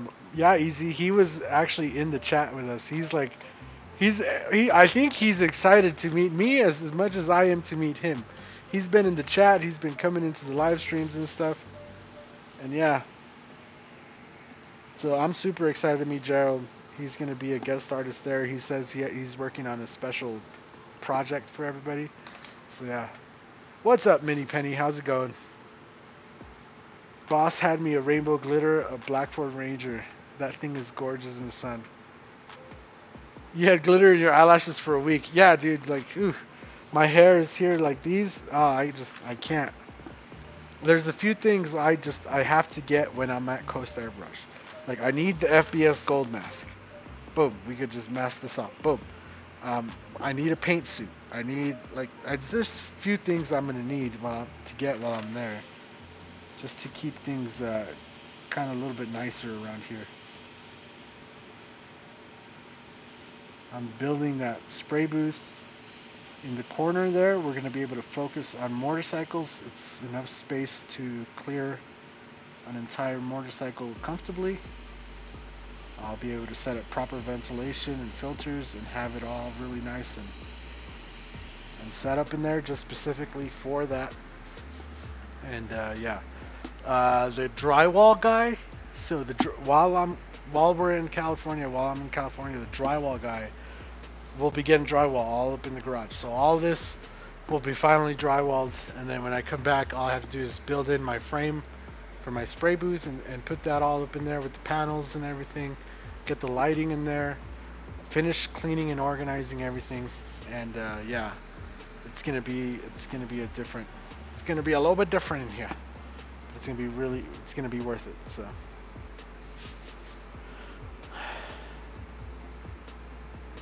We overtime paid for that one. What's up, Hinaldo? How's it going? If you had to do a commission camp with an artist, who would it be? I don't know. If it's a commissioned collaboration, it would be depending on the person commissioning it.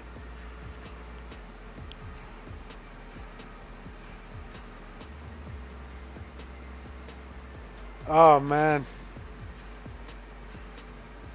Yeah, that's a rough one, Penny. That's rough. Okay, so I got the red in there. Got the red in his lips. Let's just go over these lips a little bit more.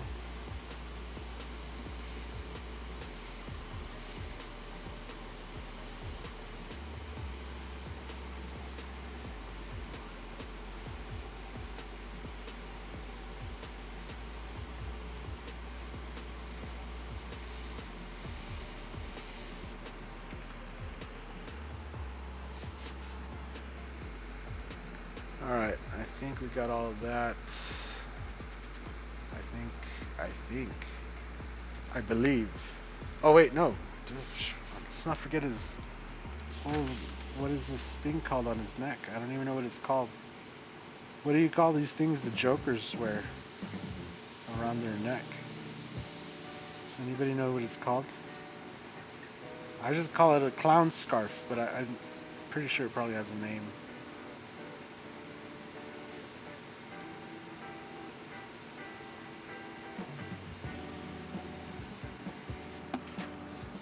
A collar? Is it just the collar? It doesn't have a special name because it's like the ruffle collar, you know? Like, I would have thought it had a special name.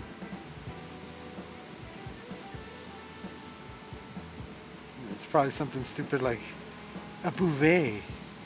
It's a bouvet worn in the English times, you know?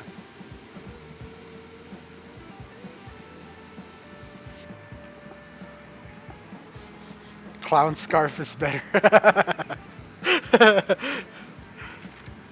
I mean, clown scarf is definitely more specific. If I say clown scarf, you're probably envisioning the same thing I'm talking about. That, or you're wondering what the fuck is this clown scarf?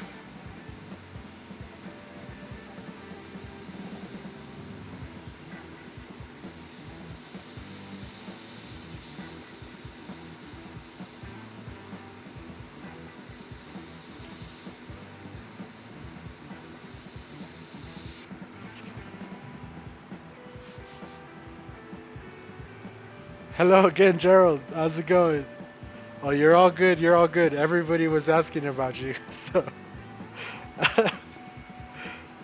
again, for everybody that's not here or just got here or something, if you don't follow Gerald Mendes there in the chat, he's going to be one of the artists at the Rendezvous. He's the one that we actually painted this panel for. So this, the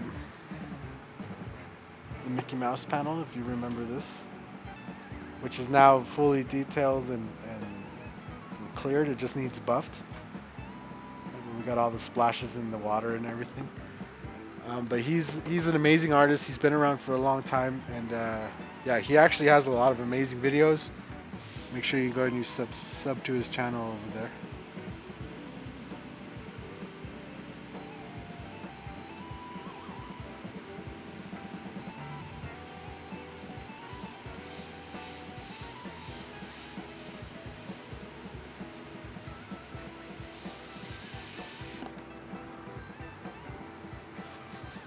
It's called a neck ruffle. Is that the jester suit from the Middle Ages? Roughly thing. Mr. Details is back. Details! Hey, Details!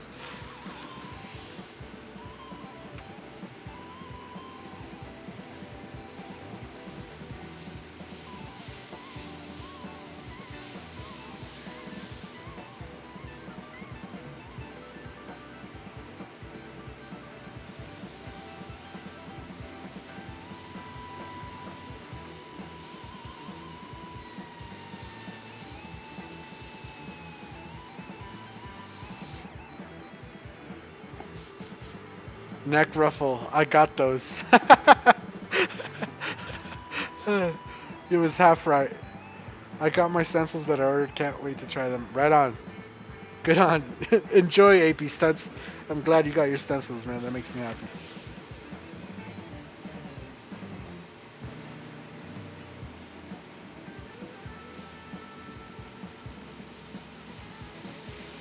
A neck ruffle, huh? Is that really the legit name, or is that just what you're calling it?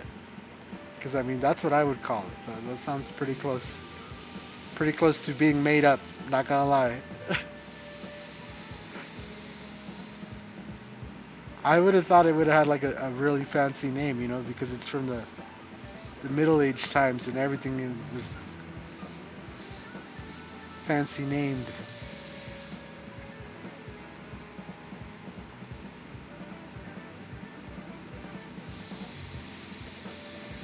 A neck ruffle. Oh, you Googled it. Okay, okay. Is that what Google says? If that's what Google says, then that's what it is. Because Google is king. Oh, yeah, that's so terrible, bro. That's the age we live in.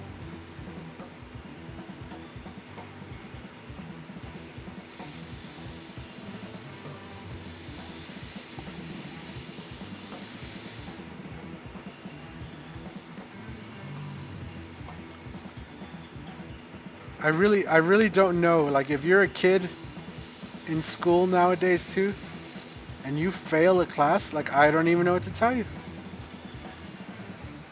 It's like, bro, you have a computer, you have a phone, you could have spent some study time, remembered that. Like, I had to remember it out of a book. You could have remembered it for sure.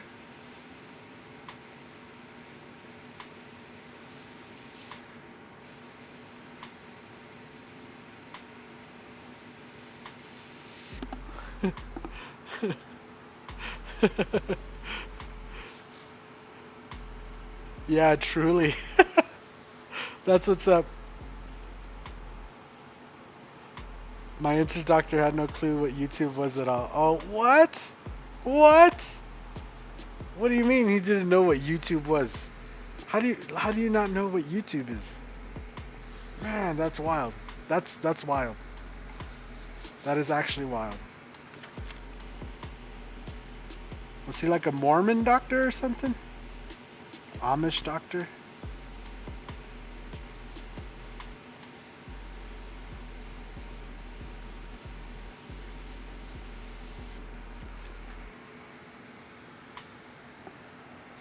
I've heard people say that they don't want to hear what's on YouTube or the internet in general.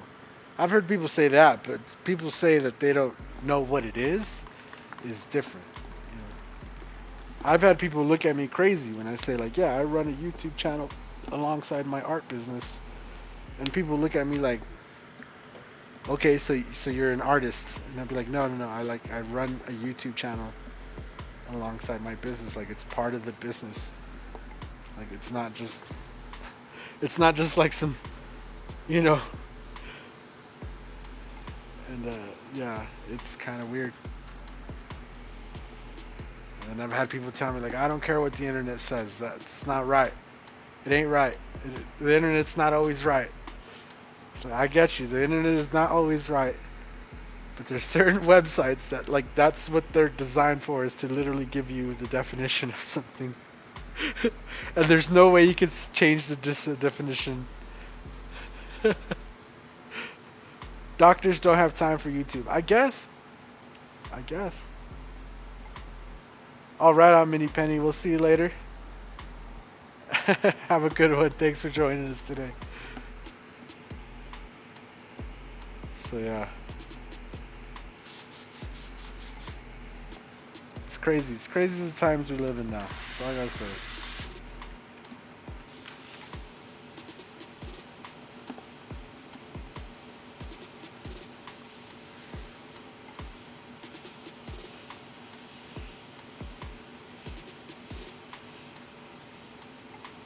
So all I did is tone down the red using a little bit of black, just to give us a kind of a maroon, more maroon dark color.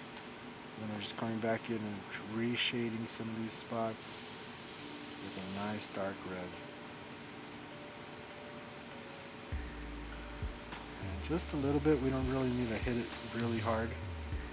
Just the farthest, deepest reaches of space. That's all we have to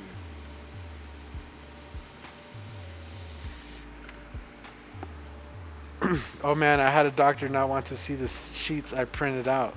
So I pointed out that was from the Place Clinic database in Minnesota. He couldn't access the Mayo Clinic. Oh, what? What?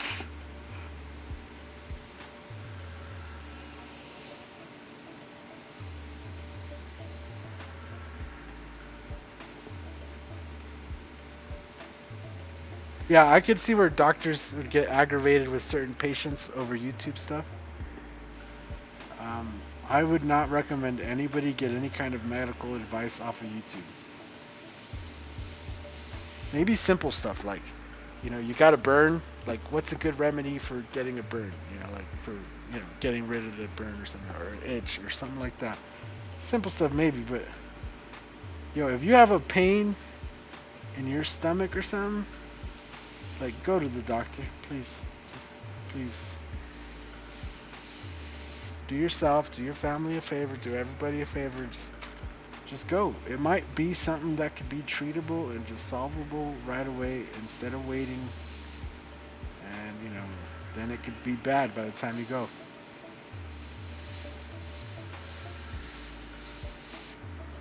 I know.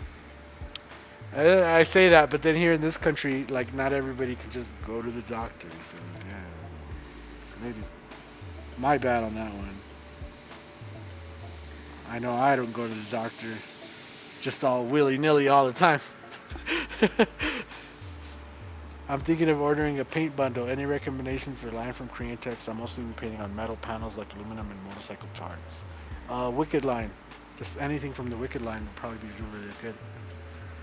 The reason I recommend Wicked is because if you're going to be doing motorcycle parts, and they sit out in the sun, the Wicked line is really the one that's going to hold up in the sun. So that's what I would recommend. Cool. So I think we got all that red in there, so we can switch off to some blue. We're just chipping away at it in these colors today.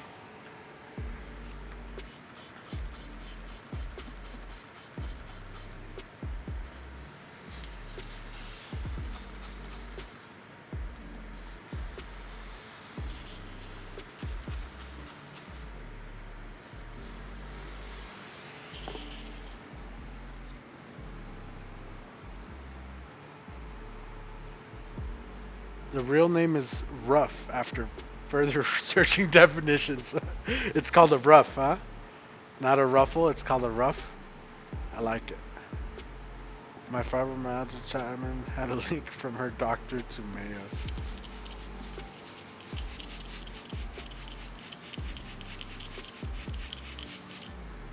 Mayo's. You guys are funny. I can't believe you actually went and researched it. You're like, what is it called?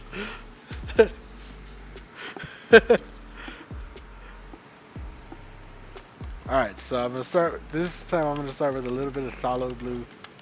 And I'm just gonna use a little bit because we're gonna tone it up using the daylight blue. So I'm just gonna do a little bit of phthalo blue, gonna throw some reducer in here with it. Shake it up. We're gonna shake it up. We're gonna rock it out.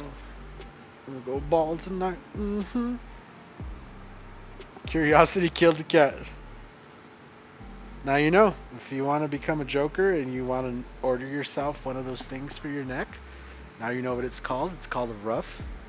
And you could get yourself a legitimate ruff, you know, and don't go get a ruffle, because then you're getting gypped, you're getting the wrong thing. So make sure you go out, you get yourself a ruff. Alrighty, so here we have the phthalo blue, which is a nice, darker, kind of like a more royal blue.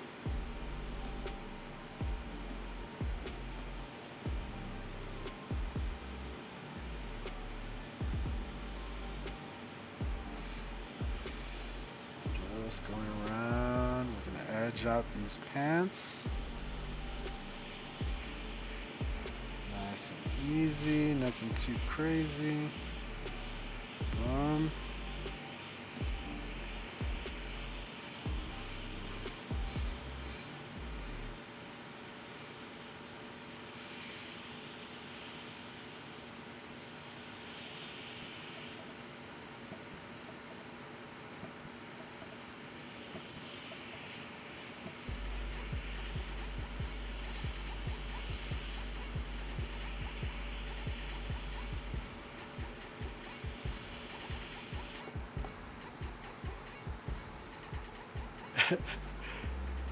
I'll go for Createx illustration paint. Yep. Illustration paint's really good too. The doctor that I fired from me that day, both his nurses high-fived me. The checkered jester outfit is ruffles. Alright. You guys are funny, yo. You guys are funny.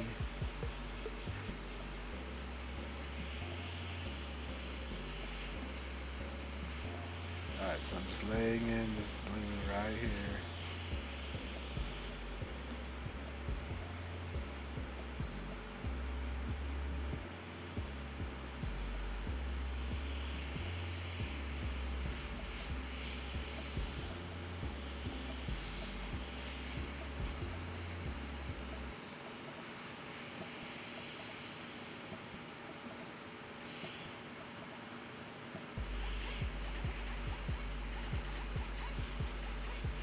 Oh yeah, whatever you do too, you owe it to yourself to try the new opaques.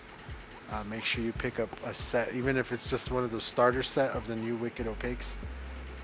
Definitely worth a try. Just because of the coverage.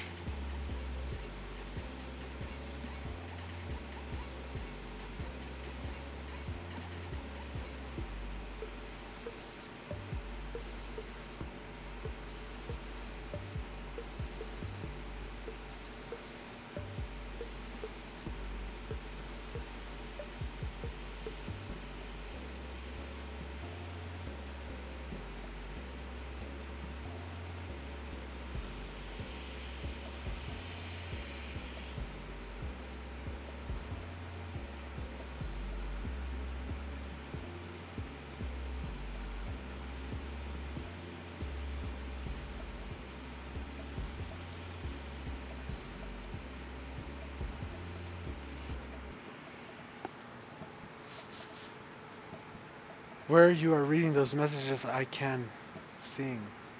Um, they're on YouTube. All the messages right now are on YouTube. Are they not coming up for you? Maybe just like refresh the page or something. I threatened to sue the clinic. Americans with Disabilities Act. I demand to sue the head of the clinic. Jeez, guy, that's crazy.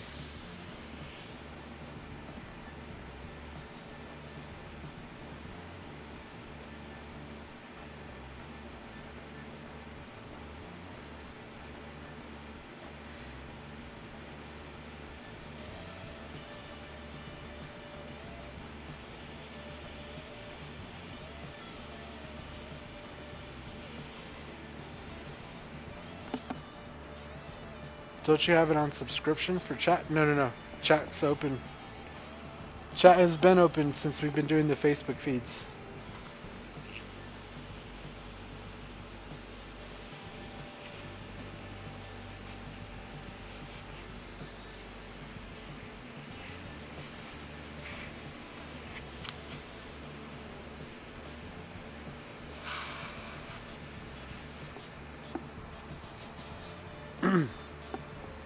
I wasn't going to do that, but my admin sim just mentioned it. Diba is possibly the name of the gestures pointed hat? Oh, the hat. Yeah, we didn't do a hat. So this is a different kind of clown. This is an airbrush clown, alright? Alright, so all I'm going to do is kind of take some of that out. There's maybe too much. And then I'm just going to add in some daylight blue here. Tone it up, and then we're going to use this to shade in our blue areas, and we're getting to the home stretch. I almost see the finish line. You're in YouTube, but you can't read those messages. That's weird. That's where all the messages are, is on YouTube right now. You have an hour drive home. This live feed really helps. Right on. I'm glad I could help. Yeah, I don't know. That's weird. You can see them on the screen too. They're all on the screen coming in. That's how I'm seeing them. I don't know.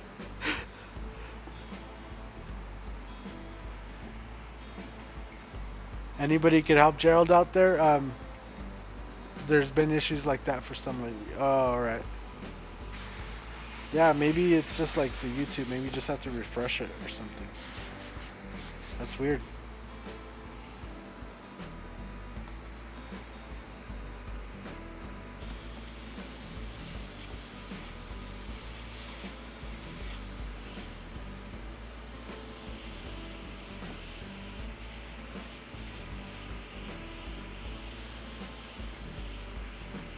That's the internet for you. It works one day and then the next day it's like, nah, not today.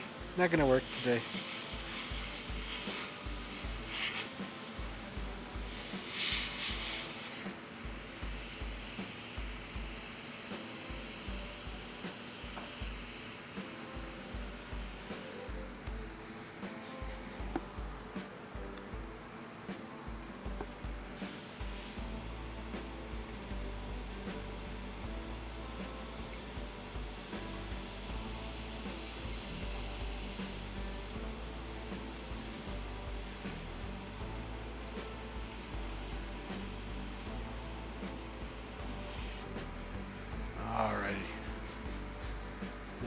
Some of this blue that I have in here now. We'll lay down a little bit of preemptive blue here for the chromas. For the chromes. Boom, a little bit here on his glasses there. Boom.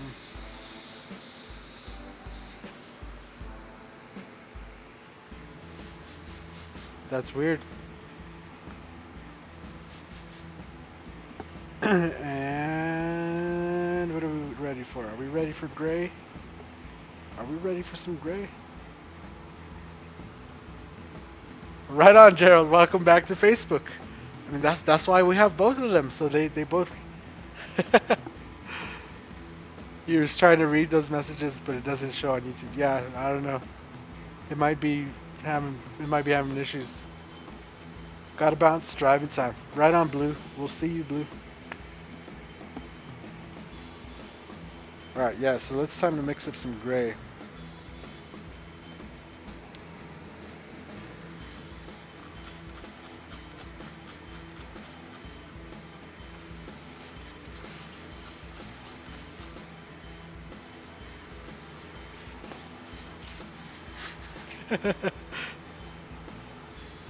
I need more comments on the YouTube anyway, so it's better if you're on on Facebook. I need the more comments on Facebook.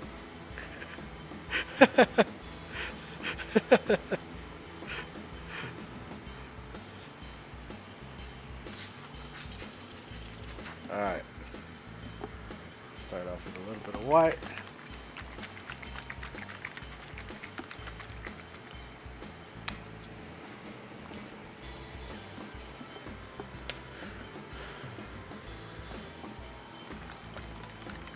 Alright, it seems like it's working now. Okay.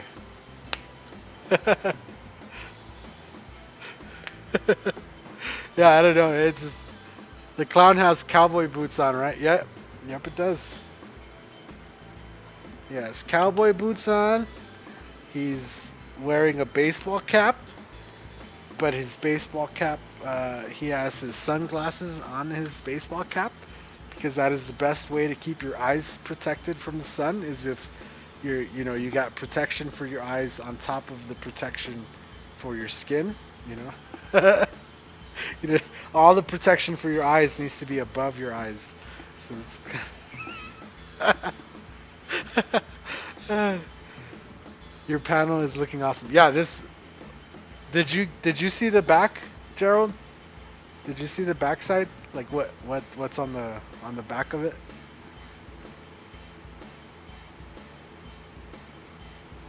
Make sure you don't have hide comments on, Gerald. Oh yeah. How many airbrushes are you using in this month? So here on this and my little studio right here, I have a 4 airbrush setup. So I've been using 4 different airbrushes. Right now, the one I've been using for most of the colors is this the Iwata Eclipse, the CS. This is like one of my favorite airbrushes of all time. And hopefully while I'm at Coast, I could get my hands on a Micron. I've been wanting to try a Micron. And I was just gonna order it, but I figured since I'm there, maybe I could just buy one there. And that way I can make sure it works and everything, I hate getting stuff in the mail and it's broken, so. He said it's working now. So.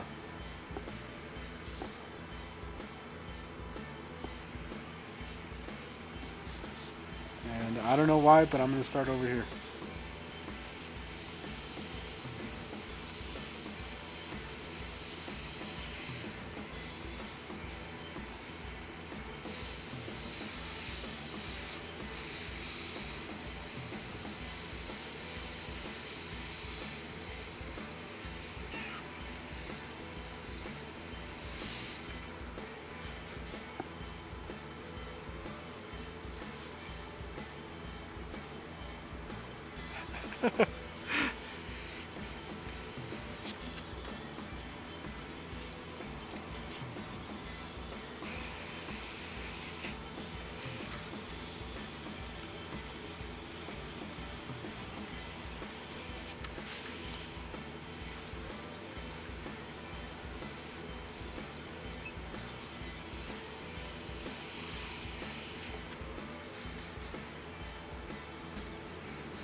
No, you didn't get to see it. So I put it's an American flag in the back. It's the USA flag, but it's in flakes, and then the flag is in candy. So he's gonna be wearing the Texas flag. Right? He has the Texas flag as a shirt, and then the American flag behind him, and then he's holding his airbrushes, like guns. Yeah. So you use them for quick color change. Yeah, yeah. Quick color change, or if I want to leave a color, like if I mixed black and I mixed white, and I want to leave black and white because I'm going to use them again. So I'll leave those in that airbrush. Then I can move around and use other airbrushes for other colors and stuff like that. So that way you can have more color than the cup if you need. A CS needle and tip and a BS. Yeah, I'm looking to get a micron though, not a high performance. Like we're really gonna look to be pushing the quality.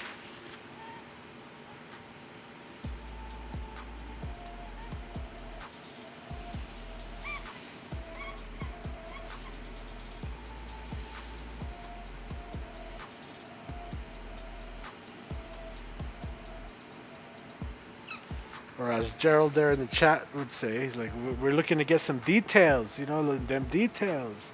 What's up, Gerard? How's it going?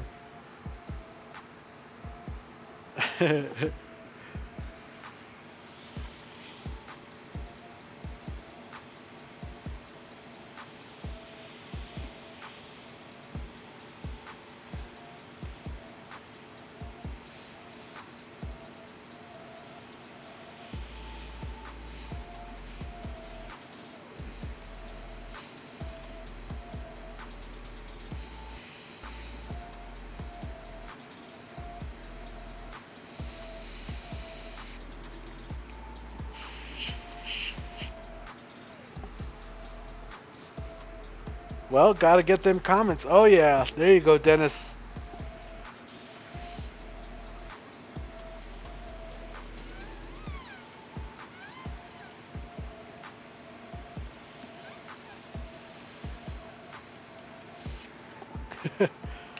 Once you get the micron, it may be a rip for the CS when it comes to detail.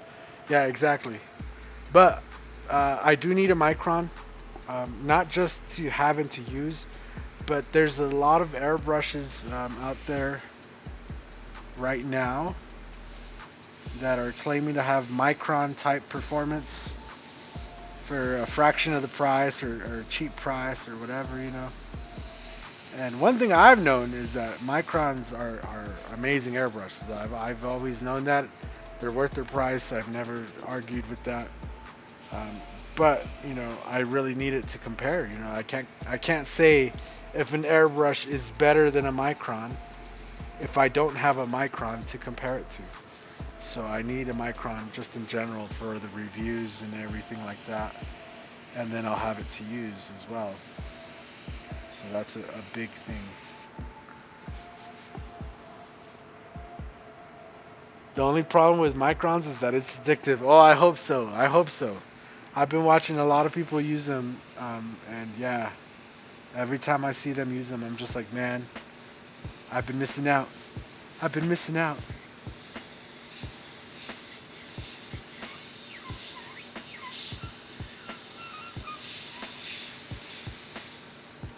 So hopefully, when I'm there, I can get my hands on one, and even if it's just to try it, it would be nice. And then, yeah.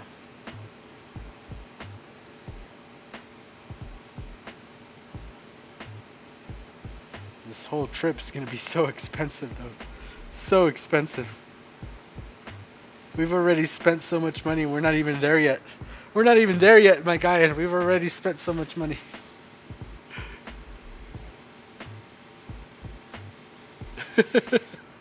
It's a little bit ridiculous. What's up, Carlitos? How's it going? Welcome. Bienvenido, Carlitos, otra vez al enlace en vivo en YouTube sobre la aerografía, donde estamos pintando un panel de metal y le estamos aerografiando arte sobre los graphics de la bandera americana. Y aquí la caricatura de hoy es el Rob Churchill, donde tiene sus dos aerógrafos, uno en cada mano, los tiene detenidos como si fueran unas pistolas y los está pintado y también está pintado como una oh my god, ya se me olvidó. Uf. No, también está pintado como un payaso. Porque Rob es el que corre los Airbrush Art Circus. So, por eso lo pintamos como un payaso. Por eso a él le gusta.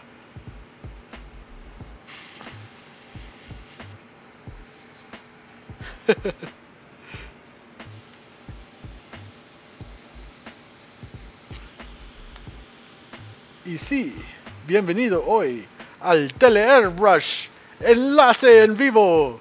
Solamente hoy en YouTube. Y mañana también, porque vamos a pintar otra cosa diferente mañana. Especially when you buy more than one. Ooh, Carlitos, big baller. You're liking your Frankenstein Badger Patriot Aerial, yeah. Yeah. I never heard back from Ken about the airbrushes for the rendezvous or anything. I don't know what's happening.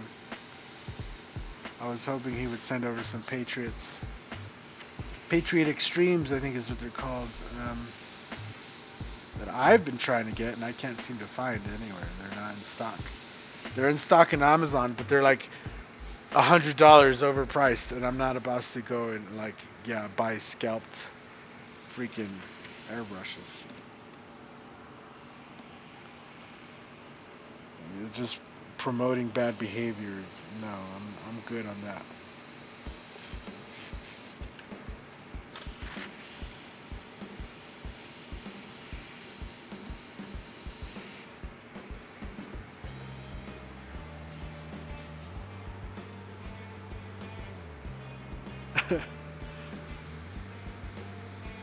Alright, are we ready for some black?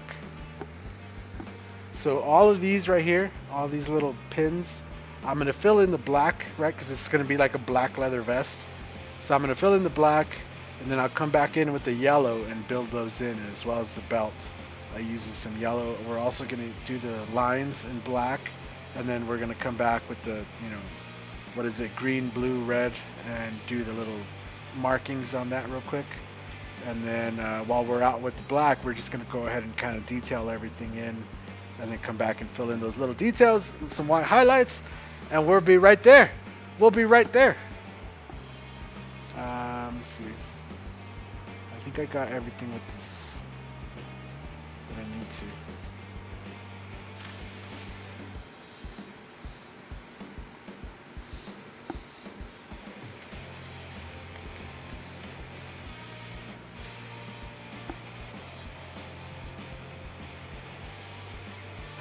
You didn't use your eclipsants for a long time because of the microns and highlines. Yeah, exactly. Multiple part questions. What is your favorite piece you have ever done? Which is your favorite out of this current YouTube series? There's a lot of questions there. So probably my favorite painting I've done ever in my life. That's a hard one because I've done so many.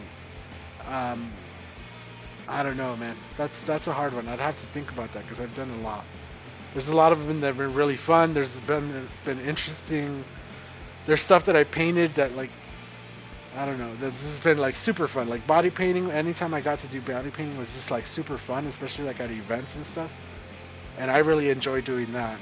Out of this series, though, definitely the one I've enjoyed and I'm most proud of, I think, right now, is this bugs panel. And I think it's because all of it together, with the flake and the graphics and everything. I think the bugs panel is really nice. And I think my front door just went off.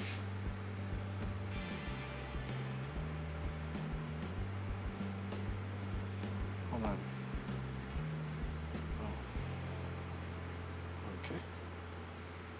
Oh, it was just a package delivery. It's okay.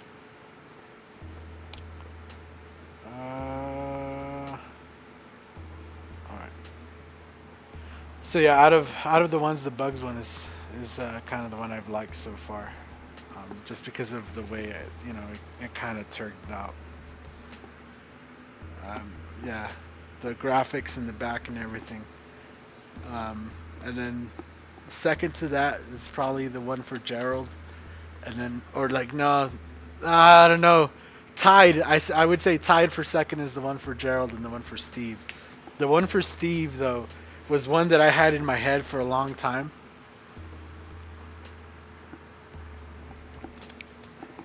In case you don't know which one that is, let me show you. Um, so this one we did for Steve, right? And you can see those gears and stuff in the back. You can only really see them when the light hits it. When it goes like this, they get really dark. But this one I had in my head for a really long time. There's a lot of things kind of going on in this painting. Not only is he looking through the lupas, right, to get to the blade, to the really fine detail, but then there's also like the blade is like he's working so detailed and fine that like his hand is kind of like an infrared. Like everything is like an infrared, because it's so detailed and hot. Like when you work something so, like a detailed ass laser would kind of, radiation and all that. So I kind of had this in my head for a really long time that I wanted to make it look a certain way, and wanted to have the multiple magnifying glasses and his eyes popping out. It took me a while to. Oh, the package is yours. Okay. It took me a while to like kind of materialize it, but once it was there, it was like that one was really good. And then the one for Gerald was too. Like I kind of had that idea already, and I wish it was a little more original, I guess. But yeah, it worked out okay. I think we're ready for black, right?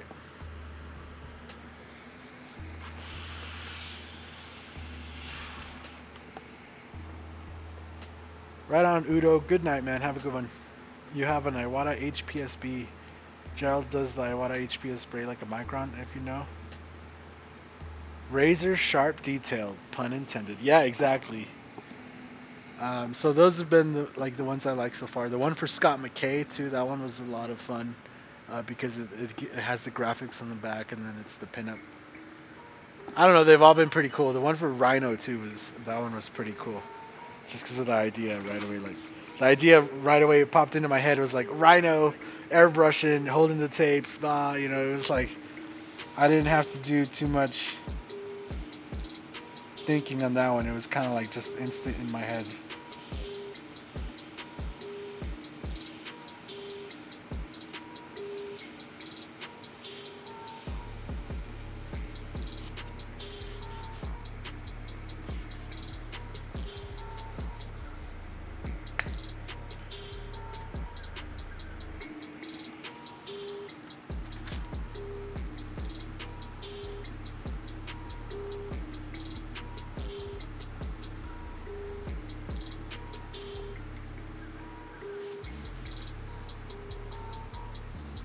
You want to get some of the gears, not sure what you would use them for. A lot of my stencils are really good for making backgrounds. So like if you're doing a painting, right, and then you like just want to add a cool background, a lot of my stencils are really easy and good for that. If you're not super artistically inclined, like they could be used for that right away. Now, once you start getting creative with them, you could use those same stencils to really start creating some different kind of effects in your paintings beyond their initial use, just like you would any stencil, I guess, but it's all up to your imagination after there.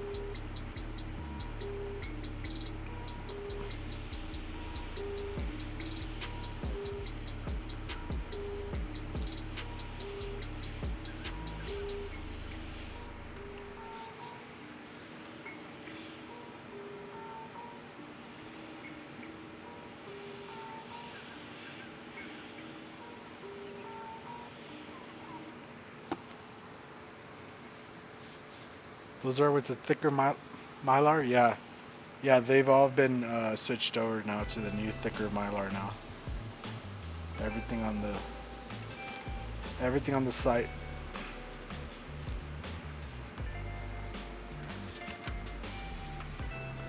Alrighty, so let's get it in there.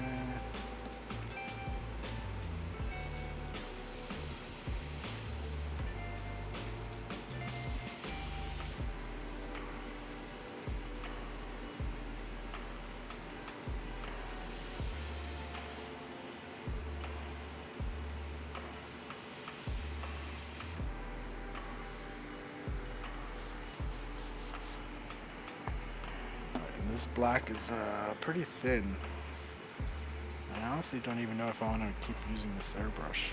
I think there's something stuck in the nozzle, to be honest with you. And it just won't come out. So I have to give this one a good cleaning when I'm done. So we'll just switch over to another airbrush real quick, but let me just rinse it out. Leave it sitting with some reducer in it so I can just remember to clean it.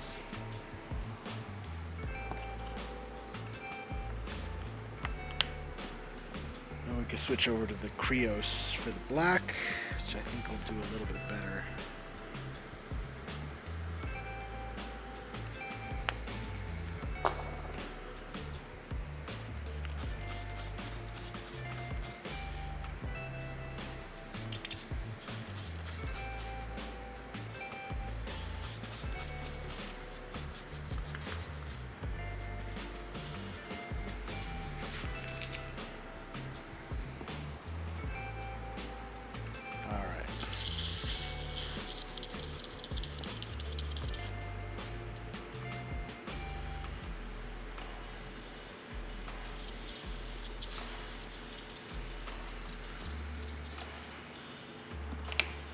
Mix up some black, start with some reducer.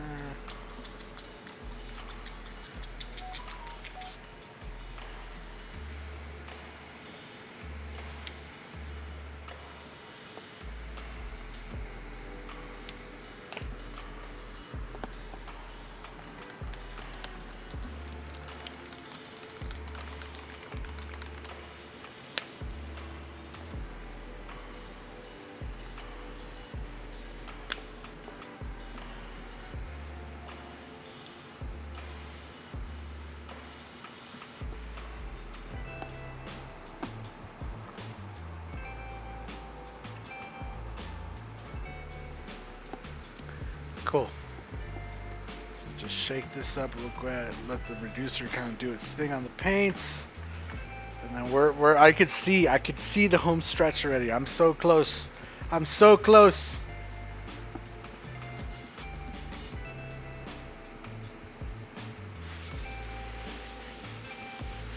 All right. That's better.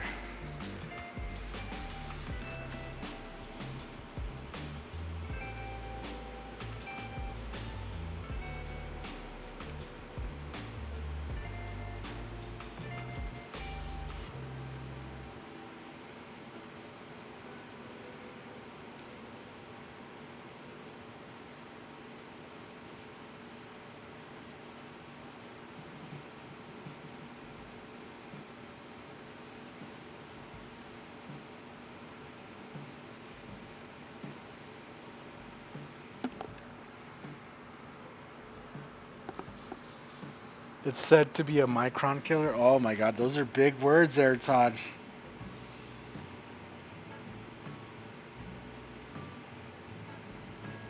Well, once we have a micron here, we'll be able to verify all those claims.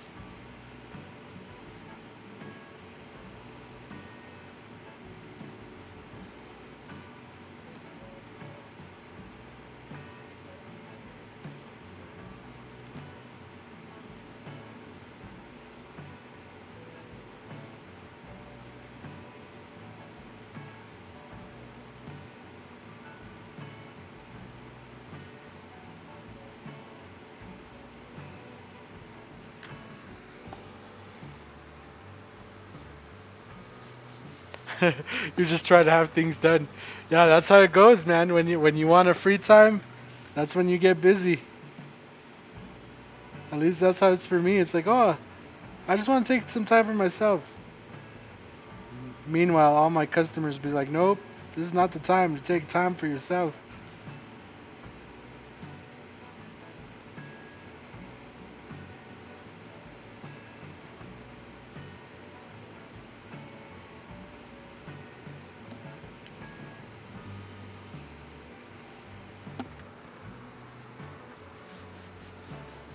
Out of all the airbrushes you have now, which would you say is the best for fine, tiny details? I really like the Eclipse still. The Eclipse is probably still my favorite. The Krios comes pretty close.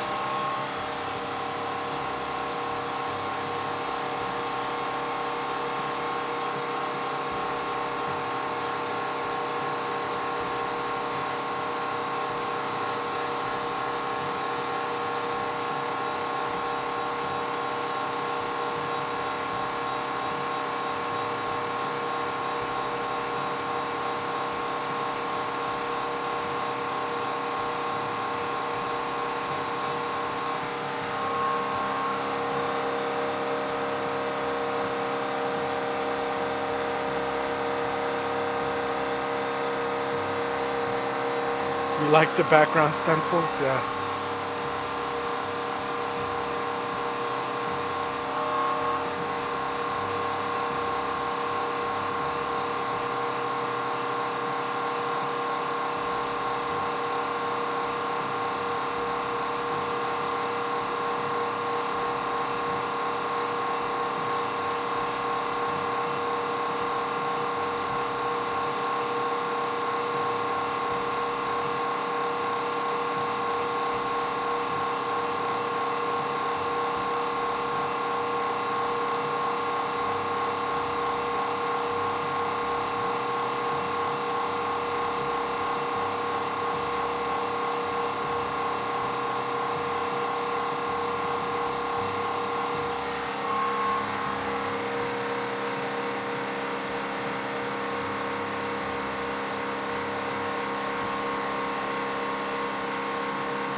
Coming from someone that had a micron. Ooh!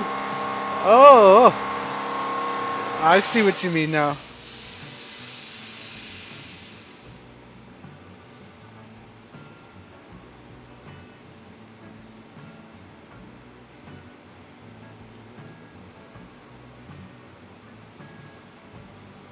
So, yeah, I'm excited to have one here in house. Just a micron here in house, so a nice one. Just so that when a company does says that, like, oh, it's, better or it's the same as a micron, I can really take the two airbrushes, take the micron out, compare them.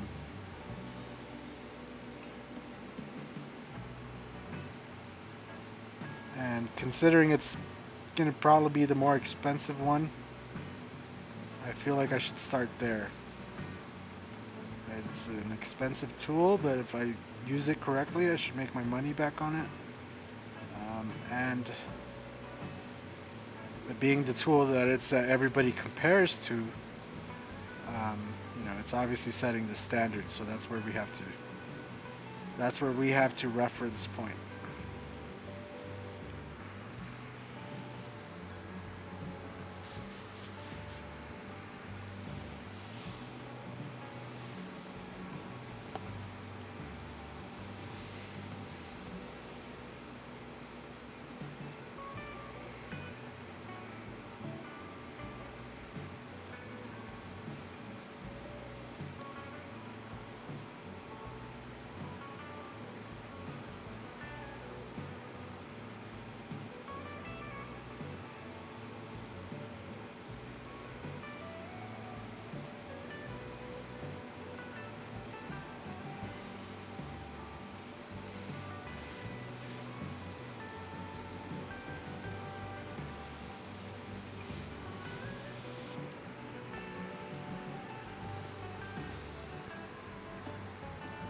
It's really starting to look like something, huh? Just adding that black vest in really started to change up the way it looks.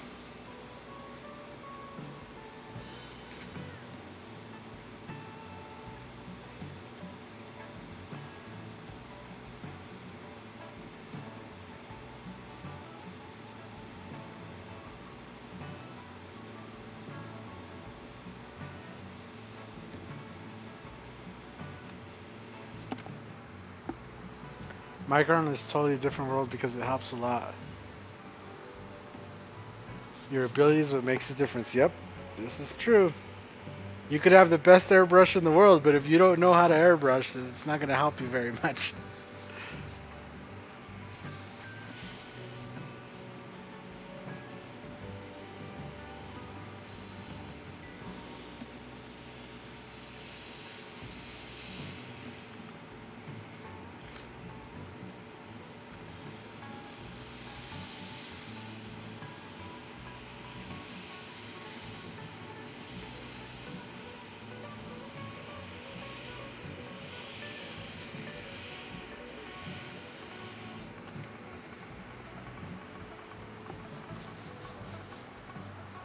What's up, James? How's it going? What's up, Go Kid? How's it going? Yep, exactly. Yeah. I think that's like a common mistake that a lot of beginners make, is that they try to start off with like the finest airbrush they can get, and like I've recommended, and like I still recommend, if you're a beginner, like very first time airbrushing, you're probably better off starting with something like with a 0.5 millimeter needle than something really fine. And getting used to that 0.5 millimeter needle and the maintenance that takes and everything like that. So when you get a finer airbrush, you already kind of know what you're getting yourself into. You know, when it comes to maintenance, when it comes to everything. A 0.5 will be more forgiving with the paint. You know, you'll be able to spray a little bit thicker paint with it, not as, you don't have to reduce everything. And also it's going to give you a wider range of control with your finger. So you'll be able to make fine lines and thick lines, just in case you want to get some sprays in there. Some nice heavy ones. So yeah.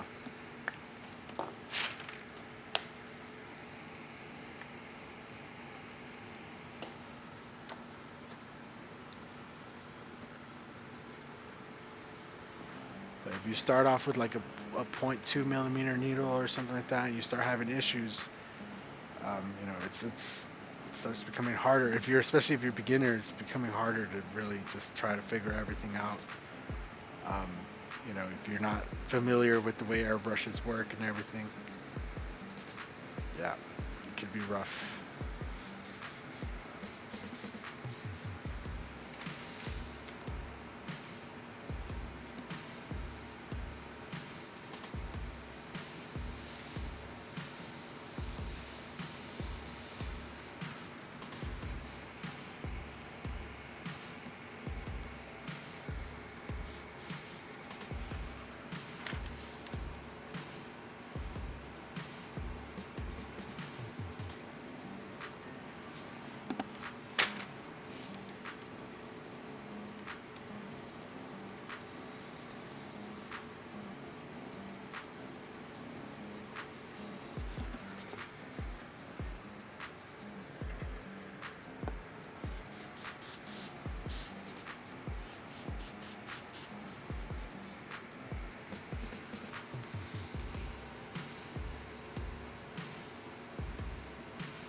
Have you ever taken a Drew Blair class? No. Hopefully in the future, we can manage to work that in.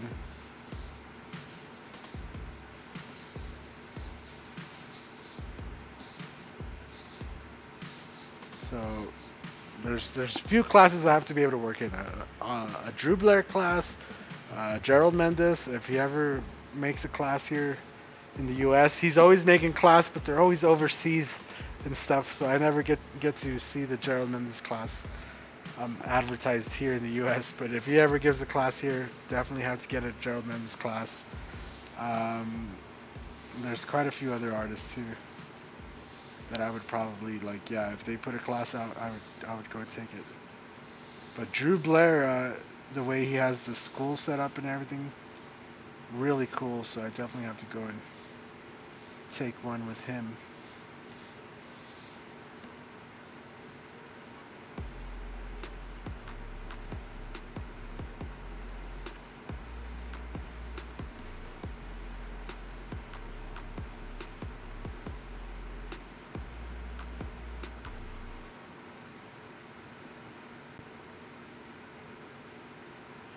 Gerald, when is the next class, Gerald?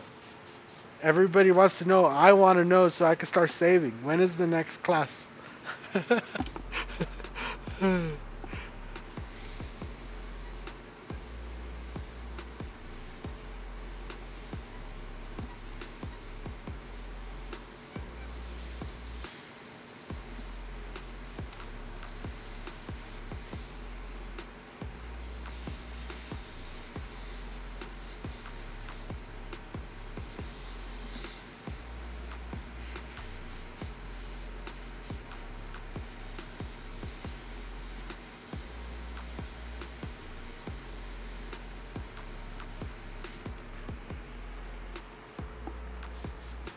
Remember, every airbrush kind has been designed for different purposes. Micron is great, but you will not use it for absolutely everything. I go from microns to 3H and spray guns. Yes, yes, yes. Check out Timothy's classes. He works with India Inks portraits. Okay. What is it with you guys in these inks? All but the CMB are manufactured back order on Coast site. They all say May, June. Hopefully they get them in stock by the rendezvous. Oh my gosh. Are you saying I'm not going to be able to have a micron? Scatman, are you like saying there's no micron for me at Coast? I'm going to be sad if there's no micron. Is the micron recommended for thinner paints? Yeah. You teach classes at your studio regularly, but I stopped because of safety on COVID. Yeah. Yeah, whenever you start back up, I'm going to have to go and take one of your classes, Gerald.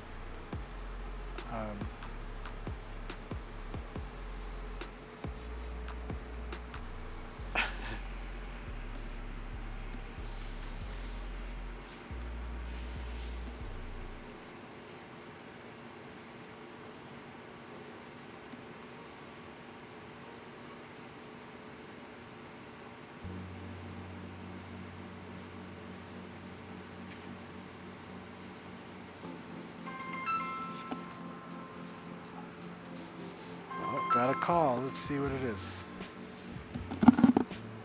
Hello?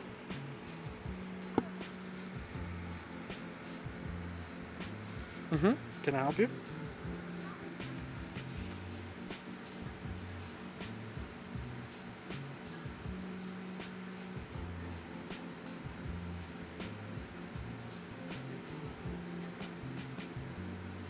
I'm available.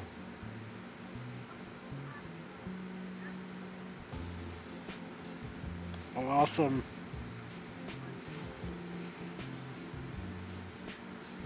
Yeah, of course.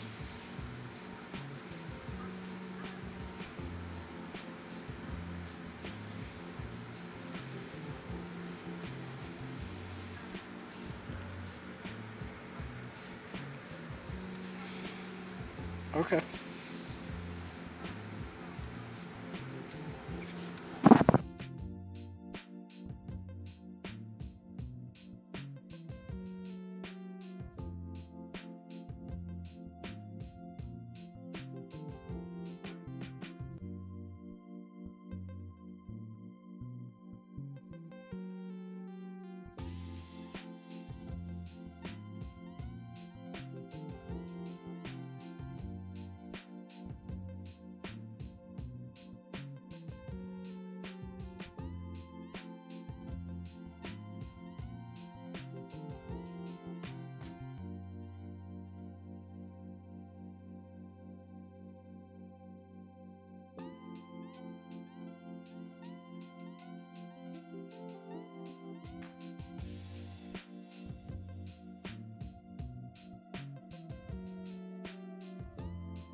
Right on.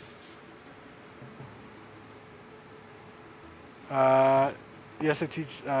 Tim is the one that said that about the micron. No on micron C. Ring ring. What would you to? Ring ring. Would you like a lifting subscription to Airbrush magazine? What? For a one-time payment of what? $1,400. What?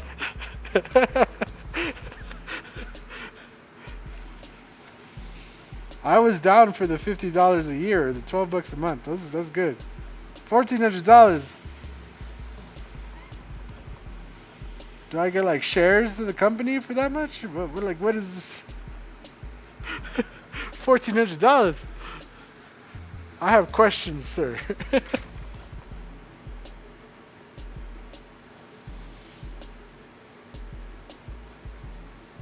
So yeah, that was business. Those are bar mitzvahs starting to open up. We're starting to book events. That's good. Get some events booked.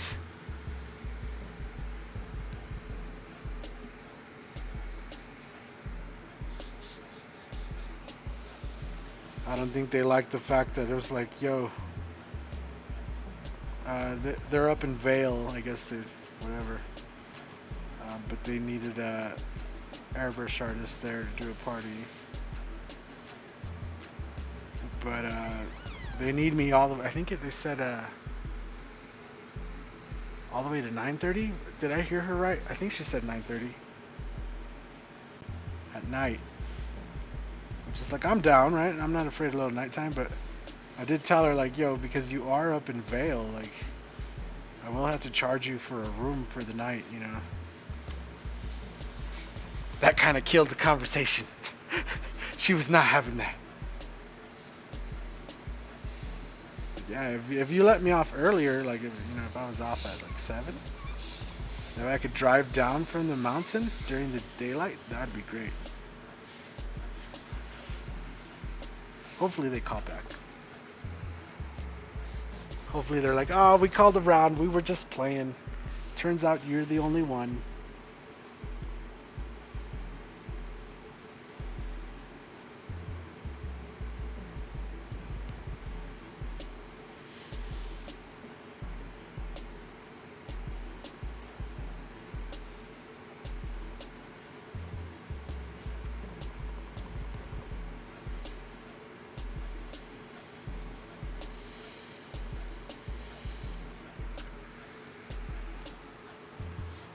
You have a great deal right there.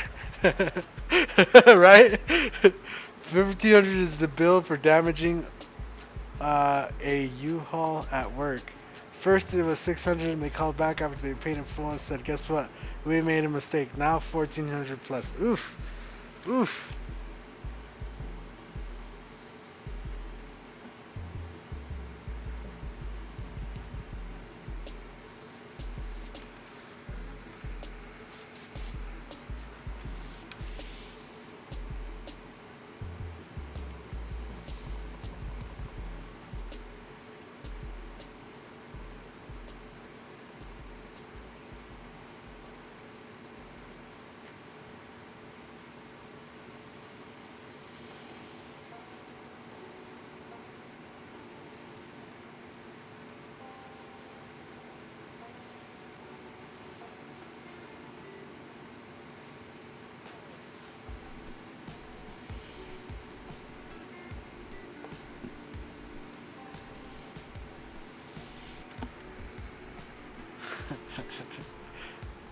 Question, how many phones or cameras are you using for the transmission?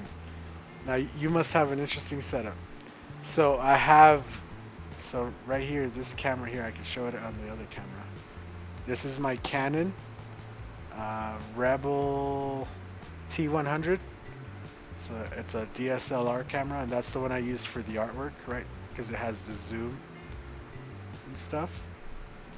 And then this camera over here, that's just my Logitech C920. It's just a webcam. And that's the one I use for my face and stuff. And that one doesn't have a zoom or a focus or anything. It's just like, you know, automatic. So I just kind of leave that one alone. But yeah, everything is on a cart. Everything's on a rolling cart. So if I want to move, like if I want to stream over here tomorrow, I could just move the cart back, move everything back, and stream from wherever I want. Also, if I'm like, I need the space, because sometimes, like right now, it's kind of like storm season or like hail season, so we need to pull the cars in. So I'm able to just roll the cart out of the way, pull the car into the garage, and yeah, that way we have our cars protected.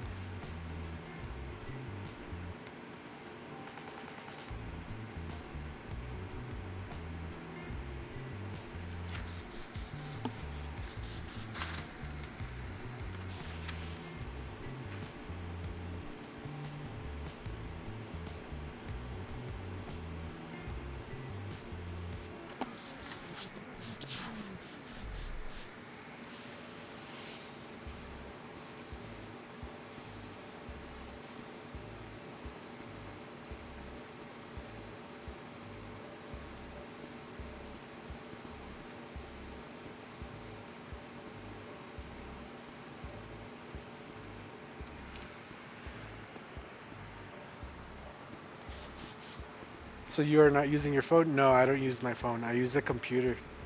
And so like on the cart right now is the computer. And then I have my speakers because when I'm not streaming, this is also my computer, like where I put movies on or I put music on or whatever. So on this cart, there's the computer, then there's the speakers, and then there's a top, you know, the top to it, and then that has my keyboard, my mouse, another little set of speakers, and then I have a 46-inch screen, a big screen, you know, so that I could see the chat, and then I have over here the software for the stream, and then underneath that I have the music and stuff. So yeah. And that way I could have everything up at once and see everything and see exactly how it's going. And then I could also do like cool stuff like this, like if I want to like change it, like, oh hey, what's up? It's just me, man. You know, and then if I want to do the intro and the outro and all that. So who's this panel's for? So this one is for Rob Churchill. That Gerald Mendez there in the chat. He right away knew who it was. If you missed it earlier, it was pretty funny.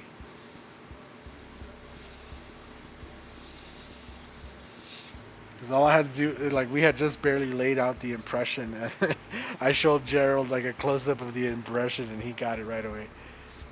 So you have a recording studio. Yeah, it's like a mobile recording studio cart. And then for lights, I have a big soft light over here that points right to the artwork, and then I have a soft light over here that points to me, so that I'm not, because I'm estoy negro, so si no me pongo la luz, después no me ves. You know, so I'm dark, so if I don't have a light, then you can't see me. So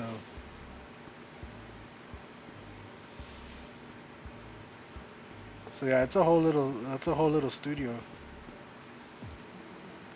When you see me at the rendezvous, though, I will be using my phone, because I won't have all, obviously I'm not taking my whole cart and everything, but I've been working on the setup for my phone where I could show you. I got a couple things.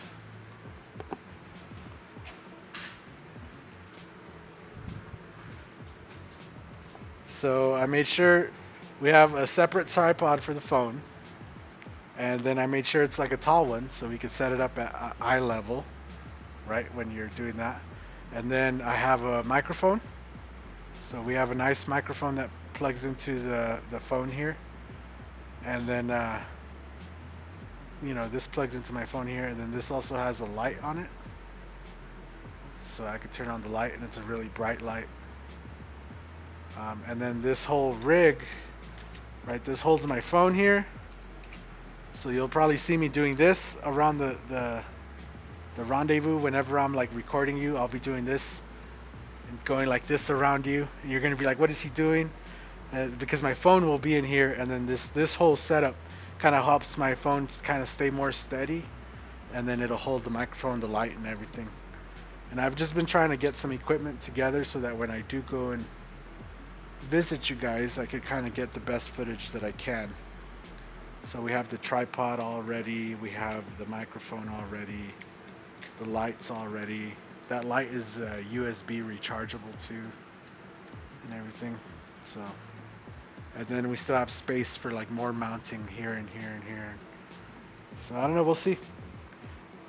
I'm thinking of getting another microphone though, like one that I could have in my pocket with some microphones, or like maybe a microphone that I could hold, just as a backup, just so I can make sure that when you talk, I do record. Because the worst thing is trying to record something and then getting home and finding out that the sound was all messed up. So gonna have good look of the detail. Oh yeah, I'm gonna try to get all the detail, all of it in there.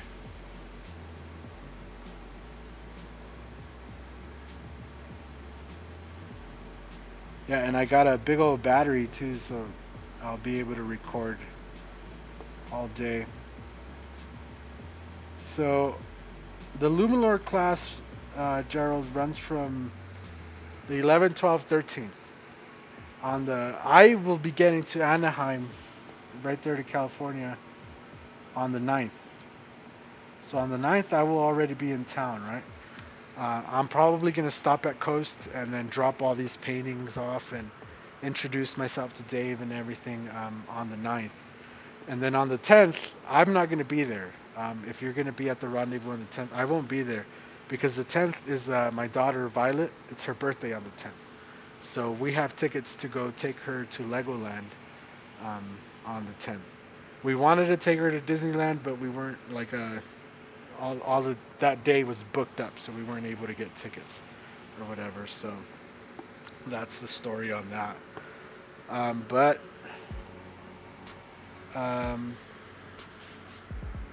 yeah, we're gonna go take her to Legoland, and then I'll be there on the 11th, and then yeah, you'll see me walking around, and I'll go and make sure to say hi and stuff. Once I say hi to everybody and everything, you'll see me. I'll put up the camera somewhere in a corner, probably hook it up to the battery, and then just let it record all day. So that first day, I'm probably gonna just do like a time lapse and just let it record everything, so that I could just play it like really fast.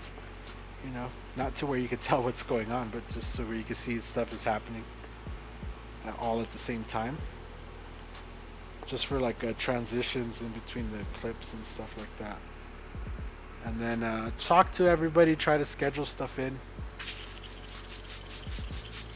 You know, and then hopefully that first, on the 11th, I could try to get some artists, to do some interviews and stuff, and we could do those on the 12th and the 13th.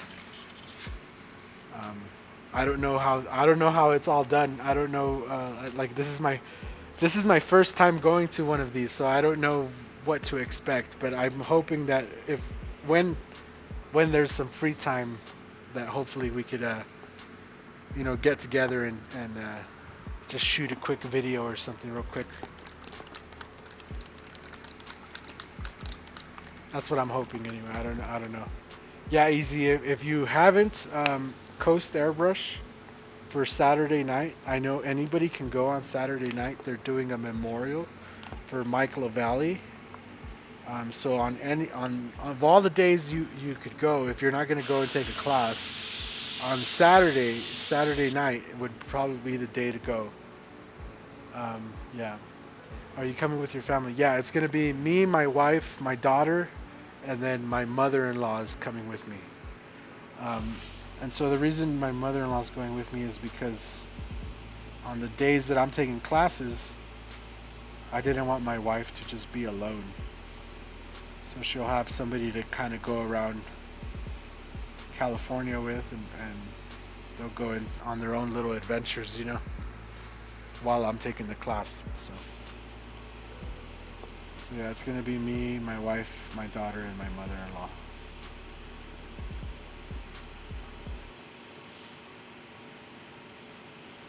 We're making a vacation out of it,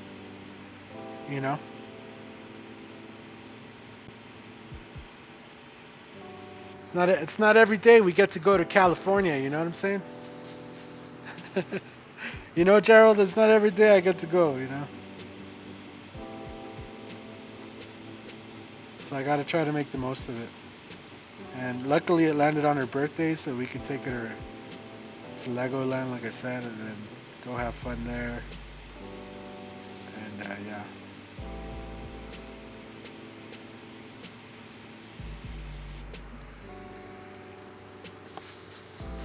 Right on, Air Todd. We'll see you later, man.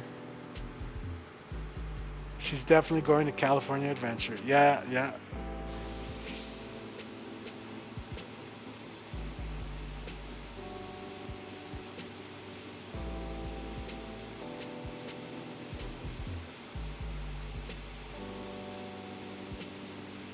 Well, we really wanted to take her to Disneyland because she's only 6, so she's really little, and you know, we wanted to take her before she loses that whole magic of Disneyland.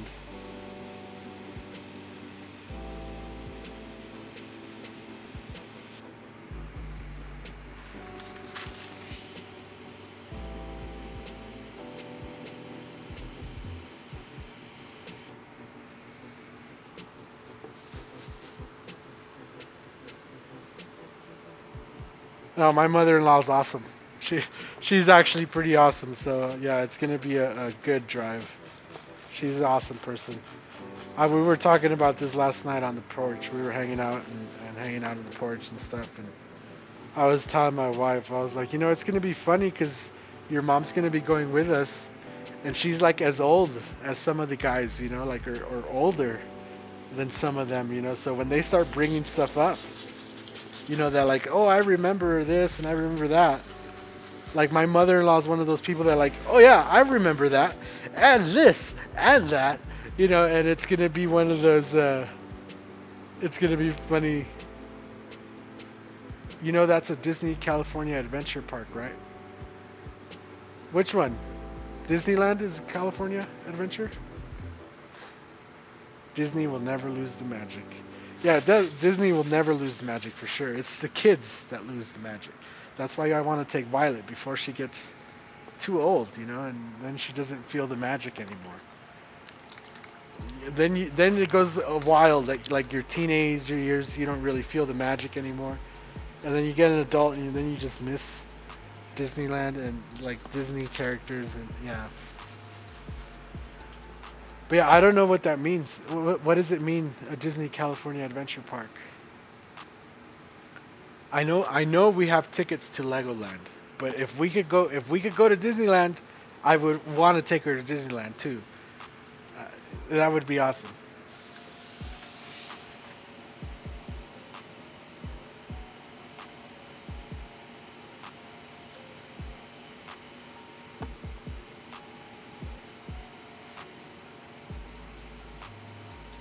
Oh, and I was telling my wife about the tequila too, Gerald, and she said she's ready. So. Oh,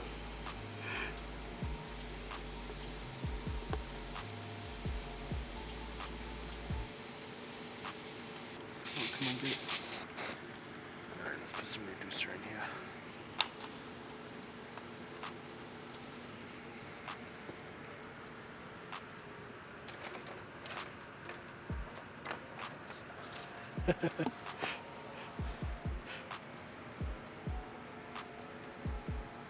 Disneyland and Disney California Adventure. That's why I say your wife will have a California. Oh, okay. Yeah, she's gonna have a California Adventure. She's gonna, yeah, they're gonna go have fun. They were already talking about doing like a celebrity tour or something like that, and yeah. So while I'm at the class with you over there, you know, and we're having fun, they're gonna be having fun, and then at the end of the day, you know, they're gonna come and I'm gonna hear all about their adventures for the day. So that'll be a fun time.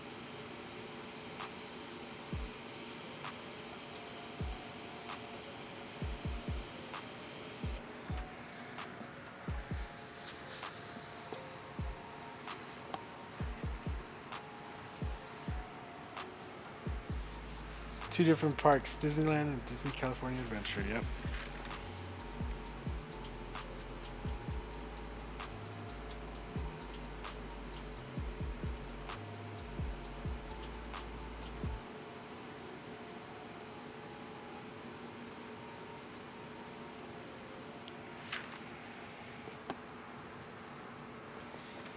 That's my wife, Gerald. Jessica's vlogs is my wife right there.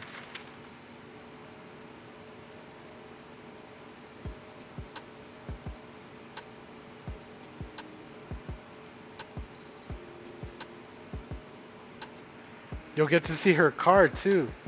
So we're gonna be driving down in the Prince car. So my wife is a big fan of Prince, and so we did her whole car as a Prince tribute. Probably we're still probably gonna do a little bit more work to it, so it's not all the way done, but it's pretty much all the way there. But you'll get to see it, which will be pretty cool to get your reaction on that.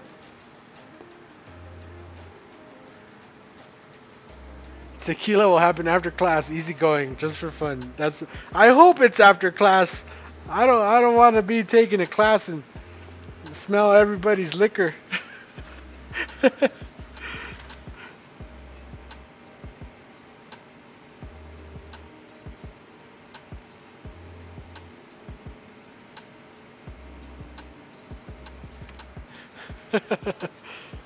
Sorry if some of my content be coming off as negative. Been crappy few weeks and sharing my misery kind of sort of doesn't help. Misery loves company. Yep.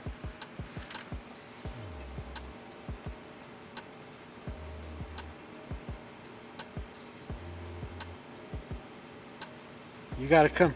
You gotta come harder than that, Namless. I'm brown and on the internet. You think your comments are negative? Bro, I've seen some shit. You have done so much work for Disney, especially Princess. Man, that's awesome. I wish I could work for Disney. How do you even do that? That's amazing.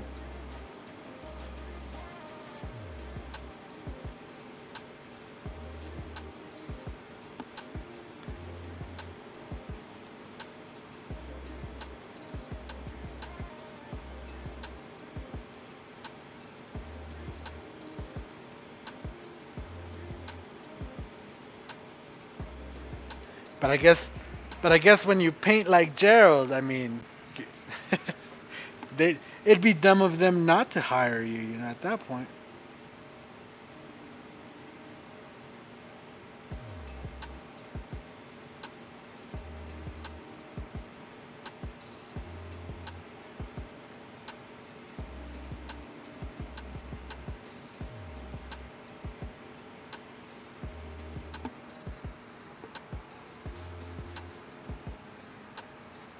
Just go and subscribe to him over there on his channel. As soon as you sell the paints for Airbrush for another motor and for a t-shirt. Hey friend, as soon as you sell the paints for Airbrush for another motor and for a t-shirt, por favor. What does that mean? Carlos, ¿qué me estás diciendo, Carlos? Que no te entiendo. Dime en español. Que yo también sé el español, me puedes decir ahí en español y luego ya te entiendo mejor. Que me estás diciendo en inglés, pero no sé lo que estás diciendo ahí. Yo no uso WhatsApp, so ahí hay también otro problema.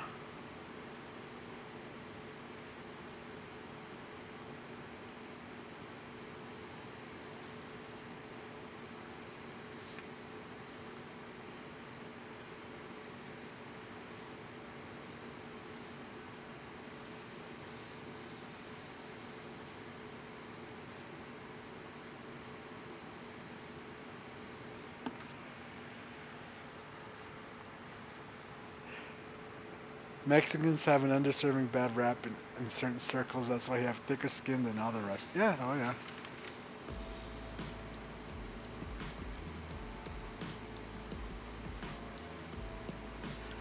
Nos pintan como unos huevones.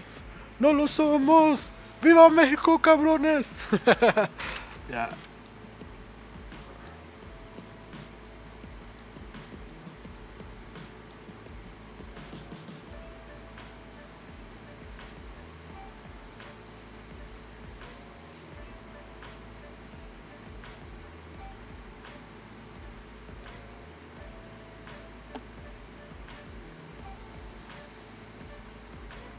Alright, guys. Alrighty, guys.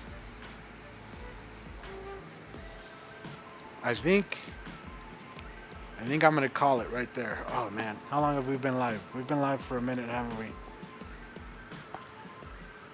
The boy's starting to get hungry, starting to get thirsty. Where'd they leave the cap?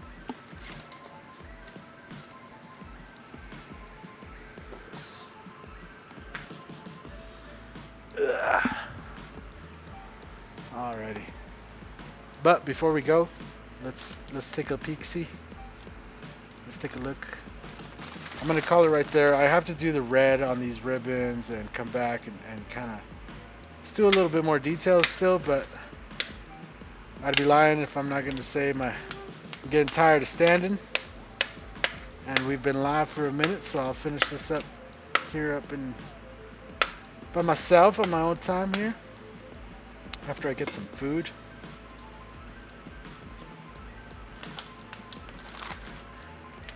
But let's take a peek. I don't even think we need this mask anymore. I could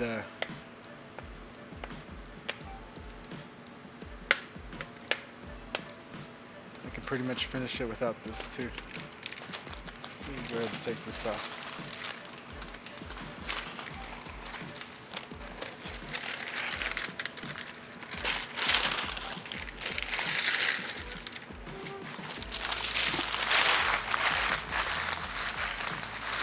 You look so awesome. Thank you, Gerald. Alright, let's take this off. Boom. This bad boy off. Boom. That one off. Oh yeah. See that there?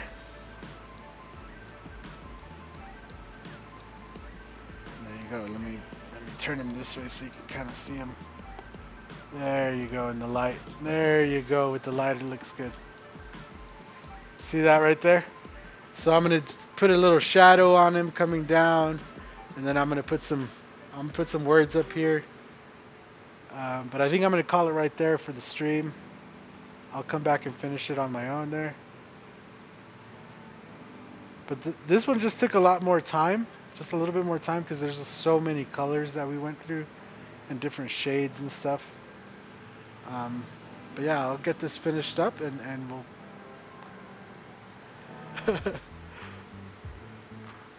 No sabía que eres mexicano, por eso te mandé mensaje en inglés. Hola, ¿cómo estás? I'll be painting, will be Disney related, it's very special. Yeah, yep, that's awesome, Gerald. Yo no soy ni de aquí ni de allá, pero orgullosamente mexicano. Ah, así mero, así mero. Looks great. Great work again. Thanks for the stream. Right on. Thank you, Blue. Thank you, Nameless. Right on, Wicked. Thank you. Thank you, Gerald. Yep. So yeah, that's pretty much it for there. I'm gonna go ahead and go get myself some dinner and stuff. Come back once I'm, got a full belly. I'll come back and finish it up. I just got a little more details to do. A little red on these ribbons, some golden yellow on here. Maybe do a little bit more shine on the chrome. And yeah, that's pretty much it. So yeah, and it's actually pretty small. Like look at my hand. My hand is almost as big as the whole thing. So lots of little work there. Ordering a Switch. Oh my god, here we go. I better get inside. There's things happening inside the house. Right on. So thank you everybody again for hanging out. It's been interesting. You guys always keep me entertained. Thank you very much, Gerald, for joining us in the chat. Yeah, thank you guys for all the Skull Squad members that were in the chat today. You guys rock. Yeah. So as always, if you need your stencils, you can use Mike's brush. If you want to support the channel, join the Skull Squad. And we'll see you guys tomorrow. We'll be back tomorrow live on another panel. I have it all ready. I'll show you guys what it looks like before I wet sand it. Right, so this is the panel we'll be working on tomorrow. I still have to wet sand it down and get it prepped up for tomorrow, but you guys can take a guess who that panel is for. And yeah, we'll be back tomorrow. We'll do some artwork on this, and then we'll be pretty close to done. I think after that, there's only like maybe a couple more panels or a couple artists that that I want to make panels for, and yeah, I gotta go take a look at the roster. So anyway, guys, we'll see you guys tomorrow. Have a good one. Later, later.